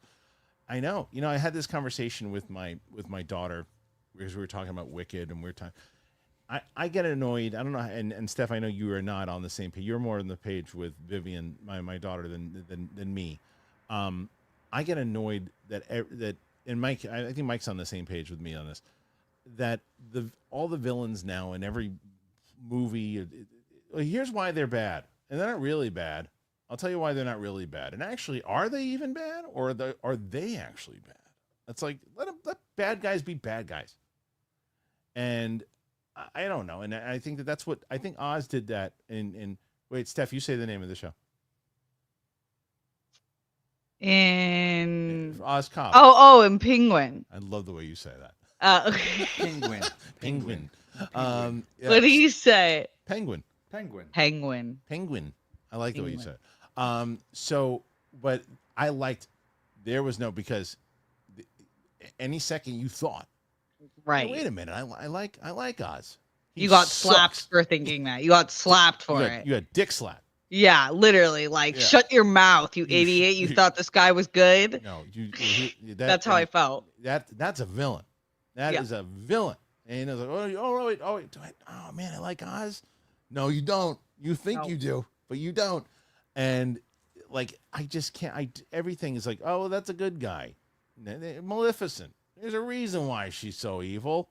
Here's a reason. Don't you feel bad for her? It's like, everybody's bad. Well, isn't that Wicked? That's what I'm saying. That's where the conversation went. No, because the She's point of the West. We're not supposed to like her. I haven't seen. But she's not. The point is that she's not the villain. Like I haven't seen the second half. I don't. But you don't hate the fact that Oz is bad. Oz has been bad even in Wizard of Oz. He wasn't bad. He was a dope. He's a fake, a fraud. He was a fraud. but here's the question though about that, because I said the same thing, and I know there's Wizard of Oz aficionados out there that can tell me this. But in the original, when the Tin Man is looking for his heart and the Scarecrow's looking for his brain, Oz says to him, like, "Wait a minute, do this," and then he does some kind of thing, and he gets a heart, he gets a brain, and he's got some kind of magic. He's able to give him something, because they both get a heart and a brain at the very end. So he does some kind of magic, and then he's like, and Dorothy's like, "What about me?" He can't get her back to But he gives the He three gives of them. them trinkets, but isn't it more like you have the power within? I Maybe just gave you. Yeah, I think I have you're to review probably, it, but yeah. in terms of Marvel, I agree. I think that, but I really like the villain in Guardians Volume 3. Yeah, he was good. The High Evolutionary. He Yep. was just an evil POS. Yes, he was. Yeah, anytime you go against, there's no turning back when it comes to like animals. But like No. Kylo Ren is another example. Like Kylo Right. Ren, Oh. we knew they were going to turn him. Although Trevorrow wasn't. He was going to keep him. He was going to keep him evil, and they should have stayed that route. But like you knew they were going to turn him because that's what they do. And it's like he's going to turn again, and it's like boo, it's so boring. But yeah, I know. But I think the whole point of Wicked is that Wicked is. My daughter keeps hammering this into my head to say, Dad, this is more like fan fiction inside of like you can't connect this to Oz to Wizard of Oz because it's not canon to that movie. She's like, this is different. This is the world where the other perspective of it, Mhm. where Elphaba is essentially like the hero of it, and it's like, but I don't know what happened in the second half. I don't know if she's gonna do evil stuff or looks as I don't know enough about it. So Yeah. but to me it was just like I can't. And this isn't the movie. The play did this. Obviously, the play was the one that came up with the idea, like the perspective of maybe she wasn't as bad as you thought she was. Mhm. Anyway, but as far as Marvel goes, yeah, I think that it would be interesting to see if they ever do that. I don't know if they will. I think that that's DC has a little bit more of the grimy world to play in. All right, guys, we are only 21 away from tying Winston and Roca. I think we can do it. Go Pal. I thought Denis should do Children of Dune based on the story, but he disagrees. I guess the third book will be difficult to film for spoiler reasons. I think they're going to change up a lot of stuff, though. I don't think that the rest of the books and everything too are so beloved that people would give a crap if they really did a whole facelift to them. Yeah. Yeah. Okay, next one is Samir.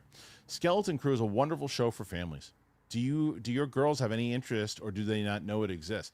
I tried to get my little one. I said, hey, that's how I told myself that I would watch it. I was like, you know what? If the 7-year-old wants to watch it, then I'll watch it with her. And I said, Maisie, you want to watch this Star Wars show? She goes, I don't like Star Wars. I said, okay, forget it. And then my oldest completely, she used to love watching Star Wars with me. She would watch all the shows with me. She watched everything. She doesn't give a crap. She wants to watch Wicked all the time. She doesn't care. She's 13. She doesn't care. It's funny because as much as people think that Star Wars is made now for 13-year-old girls and everything too, my 13-year-old girl wants nothing to do with Star Wars, so I don't agree with that. I don't agree with it at all. Anyway, let's see. Next one is okay. Thank you again for everybody who's putting in these questions. Really appreciate it. Crystal DW fan. My sister loves Wicked so much it drives me crazy. I have yet to watch. I usually wait for stuff going to streaming and the hype goes down. Yeah, I mean, this is one of those movies that it's like, I don't think that if you never, Steph, I'm curious what you think about this. If you were not a musical fan and you don't like musicals at all, I don't know that this is going to be the one where you watch it and you go, oh, I love musicals now. Yeah, I think if you don't like musicals at all, like you've never seen one that brings you any joy, then I think you might be at best, oh, that was fine. That was cool. Right. But I don't see it being, because it's a musical. Well, I think Mike said it best before too, right? It's like one of those. Mike went to see it with friends and was interested in seeing it and wound up really enjoying it when he checked it out. And it's funny because I saw it. I didn't like the trailers. I didn't like the trailers at all. I thought I was like, oh no, here we go with this one. And I really enjoyed it when I saw it in the theater. And I saw it in the Regal. It's probably the best movie theater experience I've had in a long time as far as the screen and minus the influencers that were there to see it. But it was overall though, it was a really, really good screening experience. But then watching it back with the kids over there, it's a really good movie. It's a really good film. Crystal WD fan, come on everybody, let's beat Roca. I love that. Yes. I love that they put Roca in there and not Winston. Why do people have such a thing against Roca? What's hilarious is this though. What's hilarious is that they always want to beat Roca, but Roca always gets to a place it's not like it's like, oh, nobody really likes Roca. If that was the case, he wouldn't get 100 freaking super He won chats. last week, didn't he? Right. Yeah, It's like yeah. a very harmonious love hate. It's the audience He's that's watching him on Monday is definitely look. You can't he sparks conversation. You can't Yeah, argue he's with great. that. Handsome Ransom doing Glinda's work, just trying to make Steph the most popular. I think she's already there. Yeah. All right. Wicked Art. Thank you. Sorry. Don't you apologize. I told you that. Issue 8 and 9 are taking so long, but I really want to end these last two on a great note. Issue 8 is about 30 pages right now. Yes, I've been working nonstop, and I promise it'll be worth the wait. For those of you wondering what the hell we're talking about here, Wicked Art does the Capes and Cowls comic book that Mike is in, Steph is in, Winston Coy, I think Roke is in it. If he's not, hopefully he makes an appearance. But there's going to be there's a ton of stuff that he has done, and what we're going to do is once the whole thing is done, we're going to do voices and we're going to add music to it, and we're all going to read our roles, and we're going to do a full issue or episode. It'll probably be around 3 hours long, but we'll edit it and put it out there, and it'll be pretty damn good. So you can access the issues if you want to read it. If you're a member on this channel, every member has access to the comic book, and every patron has an access to the comic book. So if you haven't, I know that Nerds Engaged gifted a whole bunch of people. If you haven't had accessed it and you have access to the membership, then I don't know what you're doing. Handsome Ransom. I just need the new Batman theme to be Chunky by Bruno Mars. Perfect. Amazing. That would be really good. Chunky Batman coming in hot. Where is he? I think he's still up there. Yeah, there he is. Yes. Perfect. Look at those thighs. Look at those thighs. He's just doing squats. Yeah. Yeah. Crystal coming back in. Do we think that this Blake Lively versus Justin situation will get as bad as the Johnny Depp Amber Heard situation? I just love Justin Baldoni and Jane the Virgin series. Breaks my heart if what he accused of is true. To answer your first part, no, it will not get as bad as those two because they were never a couple. Yeah, there's nothing worse than a Domestic. romance gone awry. Yeah, but it's also the case of like domestic violence and all those things that are kind of tied into it. This is not that one is better than the other, but it's like but it's like that's a relationship thing, and there's a lot more to that. But as far as high profile goes, maybe because it needs to be. We have to see what's going to happen. We have to see what details are going to come to light. And we don't know yet. We know that Justin just sued the Times for the article. Yeah, go ahead, Mike. No, just what's interesting. I didn't think of this. Someone else did. The fact that Lively, though, was a producer on the film. Yeah. And if you're a producer, you have a say in the director. Sure. Like, I'm kind of curious if there's so many problems. Why didn't she go, all right, this guy's gone. Get him out of here. I can't deal with this guy. Well, I think that what originally happened, and correct me if I'm wrong for anybody who knows this, but I think that the woman who wrote the story went to Justin first and got Justin and brought him on board, and then they went and got Blake and made her a producer of the film. I think I remember reading that. But also and I'm trying to remember when this film came out, didn't the two of them do a lot of press where there was it was like fun banter between the two of them? Oh, when They never did press together. No, not when they came out. What was the thing then? Like Ryan Reynolds came into the interview and took over the interview. I don't remember enough about some actor, and he's like, "So how did you feel having scenes with my wife and making out with her?" And he's just like, Is that from that? I don't know. I can't speak on it. I don't know enough about it. Artem. Batman's new Batcave is the donut shop. Hell yeah. That would be a really fun animated series if they wanted to do one that was a little sillier. Yeah, but Seth, there's only one person that I'd want to be the villain in that. Mustard. The Mad Hatter. See? That'd be amazing. See the way I tied that in? Okay, so the next one here. And again, thank you to Artem for that one. And guys, we're getting close. 66. I think we can take this. We need 72. We need 72 to beat Winston. And then what I also like to do this week, because I'm never, what's funny is that I'm on every show, so I'm never really competing with anybody. But I want this one to be the one that does it. I even want to beat Coy and Winston tomorrow. I want to beat Coy and Winston tomorrow on this show. So let's get us to the top. Although I say that today, and then tomorrow I'm probably going to be saying right. Mike Joyce, the MCU president being a Hulk and fighting Captain America. Is the MCU officially jumping the shark to me? Will it be too much for general audiences too? It depends on how it's done. I never, anytime a question like that is asked, I say, well, don't you think there's going to be too much? I didn't see the movie yet. So I can't really say, but I don't know, Mike, you saw the trailer. Do you think it's too much for the audience to be able to take? Yeah. There's three big villains in this thing. I don't know. There's just a lot behind the scenes with this film that I'm not gonna comment until I see it, and then it could be like, oh wow, you really you see all the patchwork of trying to make a movie of different versions, and it is crazy. It's only like a month and a half away. I know. Yeah. Yeah. When I saw 6 weeks, I was like, what? I know. It's because it doesn't really feel like 2025 yet. Right. And it is. I will say what I kind of feel is a good sign maybe for it is because they've got Daredevil right after that and Thunderbolts and Fantastic Four very soon. They're not hyping those films at all right now. Right. I feel if they thought it was a disaster, they'd be like, and Daredevil coming 1 month later. Like, they haven't even released a trailer for Daredevil yet. No, they haven't. You're right. Which is crazy. They'll make a heavy push for that. It's been seen at a couple conventions, but I'm like, but they're not hyping anything. So that maybe they are like, all right, we can't. I don't know. I have no clue. Crystal comes back in. I hope your wife continues to feel better. Thank you, Crystal. I appreciate that. Yeah, she's getting there. She just needs to catch up on some sleep too. But she's it's been tough, especially with the kids out of school and everything right now too. It wasn't the best time.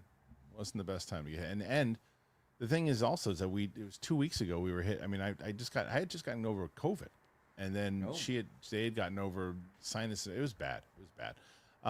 Sun Tzu. Hey everyone, Happy New Year. Harloff and Kalinowski. Can I get out of the theater reactions to Rise of Skywalker between Arnold and Michael Caine picking up as somehow Palpatine returned? Sure, why not? Let's see. Hey, Michael, what did you think about that? I'm still contemplating. There was a little guy saying something with the droid and hitting in the head, and Kylo Ren saying, I'm good now, and then ghost everywhere, and I think I saw Ahsoka in the background. What is happening? What I think could have made that film even better was if the entire movie, if Palpatine was played by my good friend Ian McDiarmid, and the rest of the people were Muppets. Because I don't know if you saw this, but I did Muppets. Scrooge, and it's a classic because what you have to do is you have to make sure and believe that everybody around you is real. Damn. Because if you watch my performance in that film, I treated everyone like I was an actor on the set. Because people that watch that Scrooge, they tell me that they tear and they well up, and the tears, they feel them all through the house. So if you could do that with the Star Wars film, but if you put the emotion with the Muppets, that'll be a classic. I have to tell you, everything you said there is just fantastic. I love that with the people and the singing and the Muppets. It's just real good. And let me say this: if you watch all your films, right, and I would say that if you did Twins, and you did it with you, but with a Muppet, Danny DeVito, like a little Muppet. Who's to say he isn't? We call him a Muppet, hold him up and give him, say, want some milk. And I said, no, milk is for babies. All right, thank you, everybody. That was very good. Thank you. We could have probably done the whole show like that. All right, let's see. Roca was predicting that Kathleen Kennedy leaves this year. Thoughts? If I had $1 for every time someone said Kathleen Kennedy was leaving this year, I would be able. I would. Do you remember? We would need super chats on this show. When we talked about we this is pre Indiana Jones. We thought it was going to be a blockbuster, and we're like, she's going to go out on a high note. Right? Remember that? Yeah. Oof. We were wrong. So wrong. Yeah. No. I do. I think. No. I don't think she's going to be gone. She's not leaving anytime soon. She's not leaving. Go pal. Frank Herbert wrote 6 books. Then he died. Well, if Go Pal's like our resident Dune expert. I love it. Yeah, thank you. Frank Herbert wrote 6 books and died while working on the 7th in 86. His son Brian and Kevin J. Anderson started writing more in 99. The 4th of Frank's gets pretty weird. 5 and 6 are also odd. Thank you, Gopal. That's good to know. I mean, yeah. Anytime we're gonna do a spoiler show on Dune next time, we got to make sure that Gopal's there. Yeah. I mean, good to know. Ryan. If Villeneuve sits to the books, I hope normies are prepared for what Paul Atreides becomes. because it ain't good. Well, no spoilers here, Ryan. Come on, show a little. I'm excited to see what they're gonna do. It already looks like he's going down the pretty rotten path at the end of the second movie, though. Yeah. Yeah, go ahead, Steph. Yeah, I think if you ever have a character who has the opportunity to choose true love or go on a political conquest and they choose the latter, then there's something happening internally with that character. Yeah. I think he was very intensified. Indeed. Darth Vader's burnt asshole. I am game for more Dune without Denis. The fourth book is the best, and the show proves that they can do without it. It does get real weird after the next movie. That's what everybody says about the weird stuff. I wonder if the weird stuff is gonna lose people though, because the show ain't that weird. The show's cool. I really like the show. Yeah, I'm curious because I haven't read the books. I'm curious what kind of weird it is. Is it like weird, like how we get in the Lannisters are screwing each other as family members in Game of Thrones, or is it like what kind of weird? Because I do think people like that. But it's not? Is it spoiler if we say something that happened in the book? Doesn't Paul turn into a sandworm? Does he really? I don't know. I hope not. I thought someone said either that or it was like the poster it was a cover of one of the books or something. I don't know. Yeah, see, that's kind of stuff that I don't need in my life. I think when they talk weird, I think they mean weird like that kind of thing. Yeah. Oh. Handsome Ransom. Good health and good vibes to all in 2025. Thank you, man. Who are your most anticipated characters coming this year? Mine are Punisher and Superman, with Crypto coming in third. Well, Superman's definitely up there for me. I have to look at. I haven't even put together my list yet. What do you mean characters? Like, yeah, characters coming in. Like, he's excited about Punisher coming into to the MCU. Okay. He's excited about Superman coming in. Superman, obviously, right? I'm excited to see. I don't know if it's my most anticipated, but I'm excited to see Rick Flag Sr. in live action with Frank Grillo and Peacemaker. But Punisher's a good one. Metamorpho. I'm excited to see him in Superman. Look excited for Fantastic Four, of course. All those characters. All those characters. Yeah, I'd like to see what they're gonna do with Thing for sure. Yeah, I have to think of a little bit more as far as characters. But I like that question. Steph, do you have any of them? I agree with your characters. Punisher was, I think, I liked. Well, I don't know if I like Punisher season more than Daredevil, but I liked Punisher episodes within Daredevil the most out of all the Daredevil episodes. I love that character so much. I'm so scared for how they're going to represent him on Disney because he's insane. That prison escape episode, it's like, how do you do that on Disney Plus? They might now with the Hulu merger and everything, but Right. That'd be interesting. I don't know. We'll see how it's going to work. Z-Rod, predictions on Golden Globes Best Picture winner. Okay, well, let's see. There's the nominations. For drama, you got A Complete Unknown, Conclave, Dune Part 2, Nickel Boys, September 5th, and The Brutalist. I have seen Complete Unknown. I've seen Conclave. I've seen Dune Part 2. I've seen September 5th. I have to see both Nickel Boys and The Brutalist. But as far as drama goes, I'm going to say it's probably going to go between The Brutalist and... Now, what do I think should win? Dune Part 2. But I think it's going to be between The Brutalist and Complete Unknown. Do you guys have a prediction there? I have not seen most of those, so I cannot commit. Okay. yeah, I think that probably The Brutalist, but I would want Dune 2. Okay. Did you see The Brutalist yet, Steph? No, not yet. Yeah, I hear good things. Best motion picture musical comedy, Real Pain, Anora, Challengers, Amelia Perez, The Substance, and Wicked. I don't understand how The Substance is. I guess it's a dark comedy. It's a comedy. I guess it is. I didn't see Amelia Perez. I don't know if that's musical or comedy.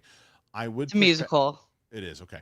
I would push back on anybody that said that Anora was not a comedy. It's hilarious. Up until the ending, it's hilarious. Right. I think this lineup is so killer. I actually have seen all of these. They're so good. Wicked has to win. Wicked's gonna win there. Yeah. Okay. Go, pal. What's KJA? What is that? KJA came from Star Wars EU, and it's about the level of KJA came from the Star Wars EU. Is it a director, a writer? And that's the level of his and Brian's writing, which is sad for a Dune story. Fanfic is the right term. Or maybe he's a character in the Star Wars EU? Maybe. Not sure. Let's see. Kevin J. Anderson. Is that one? Oh, he's an author. Okay.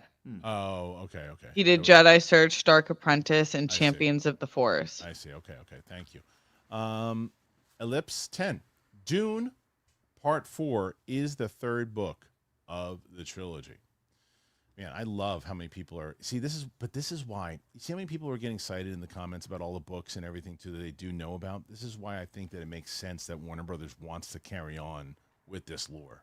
You know what I mean? It really does. All right, so we've beaten Roka and Winston with 8. We have 81. Okay. The question is, with 20 minutes left, can we get to 100 to put Coy and Winston out of reach? That's the goal. Chris Hunt. I got around to seeing A Star is Born. I was upset to learn that Bradley Cooper's co-Star Wars was Lady Gaga and not an upside-down dog wearing glasses on his balls. What? Wait a minute. I read that wrong.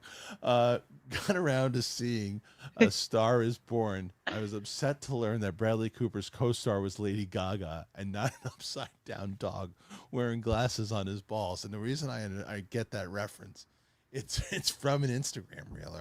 Right? And in the reel is that scene of Bradley Cooper looking out the window going, I just want to get one more look at you. It's this fucking bulldog upside down with glasses on his balls. So that's hilarious. That's really funny. That's funny. I murdered it with the Just first want part. to look at you one more time. Yeah. Oh, that's Dog's hilarious. balls. That was hilarious. Okay, next one is Crystal DW fan. I love Sam's reaction to the Avengers. Really love visiting back to the old MCU days. Keep up the great work. Thank you. Yeah, she's actually coming in about 45 minutes. We're going to do Iron Man 3 today. And like I said, we had a whole plan this week to knock out like 3 MCU movies and like 2 days worth, or at least a day worth of Squid Games, but didn't work out. But yeah, Sam's the best. She's loving doing it. She'll be on the channel a lot more in 2025. Handsome Ransom. Nosferatu was amazing. It really was. Have you guys seen the Dracula series on Netflix? I absolutely love it. At least episode 1 and 2. It pairs well with the book. Did you guys see the Dracula series on Netflix? I didn't even know there was one. Which one? No. No, I didn't even know there was one. I do like Dracula. No, I didn't see it. So I'm curious. How long has that been around? I didn't even know there was a series. So That's great. You serious? Hey, Kristian, I think it would make no sense to not have the old characters come back in Doomsday and Secret Wars because it's this huge multiverse event that some version of characters have to show up. I don't disagree. With that. I think that that's probably one of the reasons that they probably had this whole thing together. And I just want this multiverse thing to end. But I do think it makes sense. It makes sense to have them all back in the same way that we said, guys, that, you know, when I think we were the 3 that said that Luke Skywalker needed to come back when he was the only Jedi that would be around that'd be powerful enough to hear that signal and everything too. Of course it would be him. In the same way that, yes, if you're going to do multiverse and you're able to do this in the way that you would in a comic book, if you can get them all back, you get them back. I just don't want them to do the thing, Mike, where it's like, okay, this is Downey, but it's not Tony Stark. It's Doom. This is Chris Evans, but it's not Steve That's what they're Rogers. gonna do. I know, but it's like that's going to be for everybody. Then it just gets lame. But I mean, how many? Like again, I think what really kind of, aside from the whatever of the multiverse thing, the fact that like, okay, so No Way Home, Marvel's biggest thing, and since Endgame, they established, okay, every Spider-Man is different. Peter Parker on every, but now we're getting all these versions of the characters, and they look like the original characters. Like they never made up their mind and said, because it fits whatever the story is. Right. Like, well, we're gonna do it because we want Toby and Andrew back. So yeah, they don't look alike on every world, but now, yeah, these ones we're showing, they do look like everybody, and the Loki ones don't look like everybody. Right. They didn't establish rules for their multiverse. It went off the rails. And didn't What If Season 3 end the multiverse? Like, I thought that was the point of the end of that movie. Like, I'm done with this multiverse crap, and like, just get it done. Get it done. Get it over with. Agreed. PLD projects. Whew, I can donate again. Hashtag beat Roca. He's been trying to donate. Last week he took a big L because he and his wife tried to chime in to take Roca out, and Roca wound up winning on Friday. So they were That's hysterical. They were upset. So now he's riding high because they've dethroned Roca at least this week. Okay, Brooklyn. Army Hammer was on YMH. What's YMH? Which one's that? He reminds me of Mike 100%. Mike, are you Wait, what the hell? That's not a compliment. Are you eating Jesus. No. Cannibal. Like we don't know if he's a cannibal, but still. well, he likes eating about eating people. Right. Sex and shit. Yeah. Reminds me He's of not him. good. He's a bit of a weirdo. Now, if you had It's said not because good. he's a charming, handsome man, I'll take that. But Yeah. I can't even see him like that. No. It's hilarious. thank you, Steph. Dancing Dog 60. Think Disney will revive the Pirates franchise? I think they're going to try. I hope not. I think they're going to try. You don't think they're going to try? Character, like, No, They're going to try. They're going to try, and then eventually they're going to have to bring back Johnny Depp. They're going to try. Yeah. Mike Joyce. Is Oz a real place or just inside Dorothy's head? I mean, it looks like it. I mean, it just depends on what universe you're talking about. If you're talking about Wizard of Oz, like my little one's like, it's a dream. But if you're talking about Wicked, it's real. So it's so funny. She's the only one out of that. Like my wife never liked Wizard of Oz, so I don't think she's ever really seen the whole thing through. My oldest won't watch it, and loves Wicked, but won't watch Wizard of Oz. My little Interesting. my little one's the only one that's watched Wizard of Oz. She watched it with me like a year ago, and she really enjoyed it. So, what do you guys think? By the way, do you think Oz is a real place or inside Dorothy's head? It's real. Yeah. Artem, I don't like when new shows come out and they say it's the next Game of Thrones. Don't make it the next Game of Thrones because you will miss. Just make it a good show. Well, but the question is, yeah, go ahead, Mike. I think they say that because like who's that saying show, it though? Who's saying it? I don't know. I'm just saying. I think they say it because that kind of took over the conversation. Like it was a water cooler show. It was the show you're talking about the next day. It was like not many people were into the books, like general public wise. And then this thing, I remember at the height of Game of Thrones, I didn't watch it, but everyone else, it took everyone, and everyone's talking about. I think when they say that this is the next Game of Thrones, I think they just maybe they're meaning that. I could be wrong. I just want to know, like, who he is referring to. If it's like the audience that's saying it, then it's not necessarily missing because the audience just has, oh yeah, this could be the next Game of Thrones, because there's things in Dune, the series, that reminds me of Game of Thrones, right? But I don't think the creators said, hey, we're putting out a show that is very similar to Game of Thrones.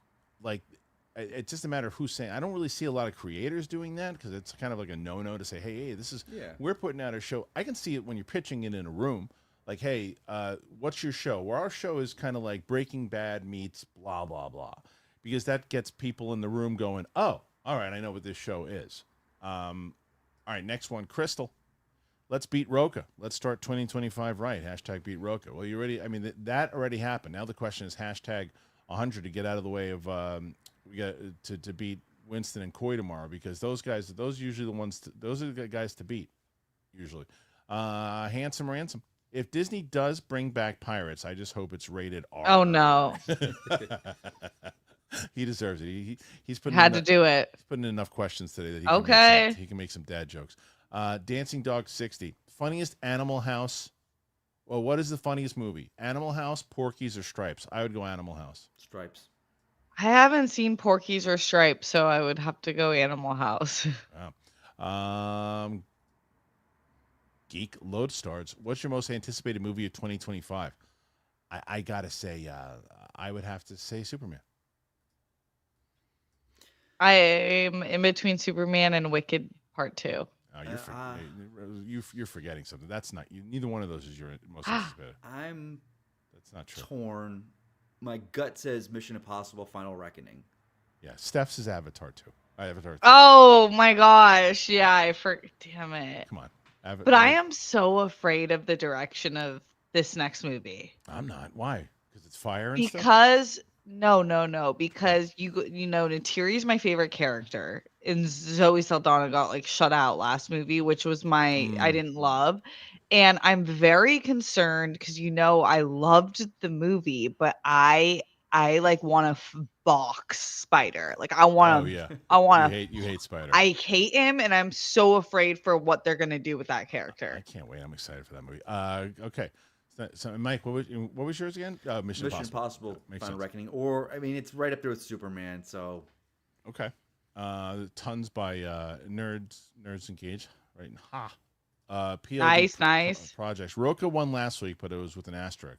Holiday week, and there wasn't a full week of Oh shows. my gosh, you guys. A win's a win. A win's a We win. love Roka. A win's a win. Joey Petros has been a member for 2 months. Thank you, Joey. Any dream composer you'd like to see work on an upcoming DCU film? I want to see the return of Steve Jablonsky. Where's Steve Jablonsky been? Love to see him do a DCU movie. I don't know. That's a good one. I don't know. Why don't you I guys don't think know. about That's that? a good question. Yeah. Think about that one. Mike Joyce. I saw Wicked on Christmas with a family, and my mom and sister fell asleep. Wow, they didn't like it, huh? Interesting. Maybe it was the holidays. Maybe they're tired. Maybe they were tired. Yeah. A long day of shopping or something. Nerds Engage, who has just been absolutely wonderful, has gifted 2 more memberships to some people. I love that they. Thank you so much for that. No, 3 more memberships. No, 4 memberships. 4 memberships. Gifting that out. What a wonderful thing to do. Thank you, Nerds Engage, who says Happy New Year. Thank you. That was really, really nice of you to doing that. Thank you, Nerds Engage. Crystal WD Fan, beating Roka Squad. Let's go. Hashtag beat Roka. Nerds Engaged. Does Superman make $1 billion? Gonna be tough. I don't think so. It's gonna be tough. And I don't mean that in a negative way. No, it's gonna be tough because it's like, and one of the stories we didn't even cover today was that the trailer did very, very well. Broke a bunch of records, did other things too, but I don't know. I don't know if it can beat $1 billion. When it comes down to it, it's got to be a good movie. It's gotta be a good movie. Yeah, talk to me when right as we're getting close to in June, July. Some more support from Crystal. Thank you very much. And then Big Busta. Hey, Mike, DC fans are eating good. Let DCU cook. Christian always makes a laugh my ass off. Thank you, Big Busta. Appreciate that. And then Dancing Dogs says, remember, the leader can control minds. So probably going to control the Hulk, I would assume, right? You would assume that's what's going to happen, Probably. yeah. And then Cupcake Bliss. Hello, crew. Hello to Happy New Year's to all you guys. I would love to see a live-action film of either an older Superman, Batman, or even Spider-Man. Is that something that can happen, or is it not marketable? I mean, I know that they had like old man. I mean, Batman. What do you mean? As an old man, like as in an older, in his like 50s or probably 50s, 60s. I think you probably have a better shot at Batman with that. Yeah, but at this point, you had Keaton come back already. He's not coming back in the role. No, but I mean, like, remember, Josh Brolin was mentioned at one point. You know what a cool thing would be? 20 years from now, Andrew Garfield does a Spider-Man movie. Yeah. That would be something cool. I think that would be one of those, like, if he does 4 or 5 more, but just put him in his 50s or 60s, and he comes back, and I think that could be really well done. Yeah. We're 9 away from 100. 9 away. Crystal DW fan, do we ever feel we ever will get a new Wonder Woman movie? Yeah, of course. We'll get a new one. Eventually, not anytime soon. Probably the next, I would say, 6 to 10 years. Yeah. Yep. Nick Vaughn, can Steph do a celebrity impression? Who's your impression, Steph? I'm sure with working at the Growling, doing not Growlings. We didn't do as much impression work as more so like character. What about Fran Drescher? Okay, let me try. Mr. Sheffield, it's Fran. It's like, I feel like if you would have committed harder, you would. Okay. But here, let's see. Let's get what you got to commit. You got to commit. Okay. Nobody's watching you. Mr. Sheffield, do you like my outfit? So cute. I love that. Followed up perfect with Captain Penis, who says, "What's a movie that surprised you the most in 2024?" I mean, I'd have to go back and look at the list, but at the top of my head, I'd say Wicked because I didn't think that the I didn't think that I didn't like the trailer, so I'd probably say Wicked, but I'm sure there's another one. What about you guys? I'm looking at my Amelia movies. Perez, the trailer, I love when movies do this. Just completely threw me off, and I Okay. had no idea the movie that was going to unfold. And Oh. as it was unfolding, I thought it was so good. It came out last year, but I saw it this year. Like I knew the hype of it, but I wasn't sure what to expect. But Godzilla -1. Oh, so good. That surprised me because I kind of thought I know what I'm going to get out of a Godzilla movie, and I was like, oh man, this is like next level for me. My favorite movie. So this year. good. Yeah. I did watch Kong Empire, the newest one, and that the Rebecca Hall movie. I really liked it. It's super fun. It's a fun movie. It's just really fun. Yeah. Sun Tzu. SCTFU. Thanks, guys. I caught it just in time on my lunch break. That it was great, especially for off the top freestyle. I can only imagine if y'all wrote that skit. What are we talking about here? For Arnold and yeah, it was really good. Thank you. Yeah, it would be funny if we actually did that. It would be we could dress up, Mike, next time. Crystal WD fan. Very excited about the Daredevil series. Jessica Jones and Daredevil were my favorite on the MCU Netflix series. Yeah, I think people are. I mean, there's a lot of hype behind it. That series was beloved, and I think that, like Mike said, I think it was a smart move to go back there. Yeah. Nick Vaughn. Cap 4 looks fun to me based on the recent trailers. Call me gullible, I suppose. The trailers have been okay, right? I mean, they're not terrible. It looks real heavy, like visual effects. But again, you got guys flying, Hulks, leaders. It needs to be visual effects heavy. But when they're saying it's back to the tone of Winter Soldier, I don't know. We'll see how that plays. Fingers crossed. Artem. Terrifier is going to win Best Comedy at Golden Globes. Mm-hmm. Yeah. Simon Section. I'm eagerly anticipating what Mr. Terrific looks like on the big screen. He's basically Iron Man, but instead of a suit of armor, he has 3 shiny balls. Is that true? They're T-spheres. They're his little robots that fly around him.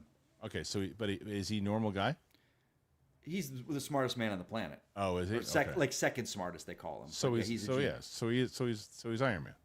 Kind of. Okay, who was there first? Iron Man. Oh. Mr. Terrific is based on a character from the 30s, from the 40s, the Justice Society. So it's generations changed of him. All right. Captain Penis. Since seeing A Complete Unknown, it's my top of 24. It's in my top 5, I think. I think it's in my top 5. Crystal DW fan. Eat that, Roca. Handsome Ransom. Dracula was in 2020, I believe. It's definitely worth a watch, to which he then follows up and says, speaking of Cap, I think Sam from Baby Girl would make a decent Steve Rogers. He at least has the look. No more Captain America, though. Yeah. Right. No, and I mean, let's. I mean, here's the thing: if Cap comes back and he's Cap, and they explain where he was all this time, but he's old now, right? Yeah. I can't figure it out. My head. I know. I mean, maybe they will. You hope that they're going to figure it out. Pete Parker, 2288. Would Thor: Love and Thunder would have been better without Zeus? No, he was He was like 2 scenes? Nah, yeah, that was a terrible scene, but it's the tone of the movie. The movie is essentially it's a Saturday Night Live sketch, the entire movie, and then they decide, oh no, we need to have some heart, and we're gonna actually put like a serious tone at the last 5 or 10 minutes, and it's like too late. You like that movie, right, Steph? I did. I think you're the one person that liked that. I do think that they were like, okay, let's do Cancer. Right. I mean, that is from the comics, but it's right. But still, it's like Dancing Dogs, who says, so that's it for Kang? What a lame send off. Yeah.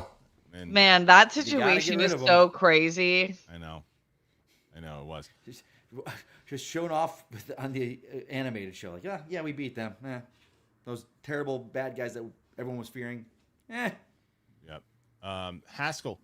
420. Hey, what's the funniest, coolest Christmas gift you got, Steph? Funniest.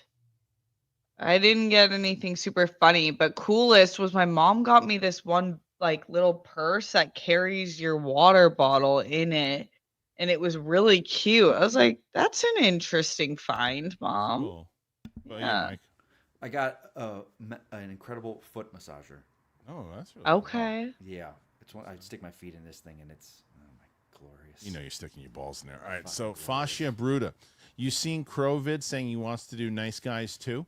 I was on Howard Stern. I did see that. I'm sure Ethan Irwin would be interested to hear that. I mean, he's a producer. I feel like everyone wants to do a Nice Guys too that's been involved in Nice Guys. I'm sure. Ethan was a producer on that movie. So I'd love to see that happen for his sake and see if they can actually do it. I don't know if I don't think it generated enough money to get a sequel going. Right. Django Blackfire. Hey guys, Happy New Year. It's funny that Nicholas Hoult basically played the same character twice last year, Nosferatu and Renfield. He kind of did, except he just kind of turned into. Yeah, I mean, it's funny because I was looking at comparing him to Keanu Reeves, obviously, in Francis Ford Coppola because they're playing the same role. And Nicholas Hoult is just, I loved Keanu Reeves more than anything. I love Keanu. He's one of my favorite people in the world. But no one's going to argue that Nicholas Hoult is not a much better actor. It's like, so, yeah. I'm excited to see that movie. It's good. It's I think you can get it. Can you get it now? Renfield? No. Nosferatu. Yeah, I mean, It's still in theaters. I thought I saw it. No, it's not. PLD says Mike's just happy I'm not coming after him anymore. Still willing to write the unsanctioned Kalinowski/Bateman gauntlet match. #Action Army. Still, after all these years, Mike, can't get away from it. That was the Flash thing is still the best. Geek Lodestars. My most anticipated for 2025 is 28 Years Later. I think that's on my list. That's on my list. Definitely not my most anticipated, but I'm excited to see it. Yeah, it's on my list for sure. I think we have just a couple left. Bam 86. In the books, Oz is a real place. In the movie, they made it a dream for some stupid reason. Oh, okay. Well, there you go. And then, I mean, because clearly in Wicked, it's a real place. Mm-hmm. Yeah. And then Mike Joyce. Kristian, did you ever finish Baby Girl? I did not, because I was watching it with my wife, and we stopped watching it because she got ill. So we never finished it. All right, we didn't hit 100, but we hit 94, guys. That's pretty damn good on our first show back. So 94 questions, really taking out Roca by almost over 20. And now it's only Coy and Winston with the opportunity. Winston gets his fourth shot to try to win it this week. But Mike, Steph, thank you guys so much for joining me here today. Steph, what do you got going on this week? This week I'm still in like vacay mode. I'm cleaning the house, reorganizing everything, but always at the World Girls. We'll be back next Wednesday. Okay. And Mike, what about you? I'm just kind of enjoying the break right now still. Work's crazy busy for like one more week till Sunday, so that's what I'm doing. All right. So make sure you check out both Mike, both Steph on social media. Check them both out. Check out the World Girls, do all that and more. Thank you guys for joining us here today. I don't think you know this. If you didn't know this, we're on Apple Podcasts. We're on Spotify, anywhere podcasts are found. I'm doing a lot of reactions here. I got interviews. I got my Clips channel. If you haven't subscribed to the Clips channel, I had the Sean Gunn interview, and if you didn't watch that, you can watch clip outs of that interview now. There's a bunch of other interviews we got coming up in 2025. So much more. Thank you guys for joining us here today. Thank you for all the support. Thank you to Rocket Money. If you haven't signed up to Rocket Money, please do that. That'll help out the show tremendously. So for Mike and for Steph, thanks for joining us. We'll see you later. Mustard! Bye-bye.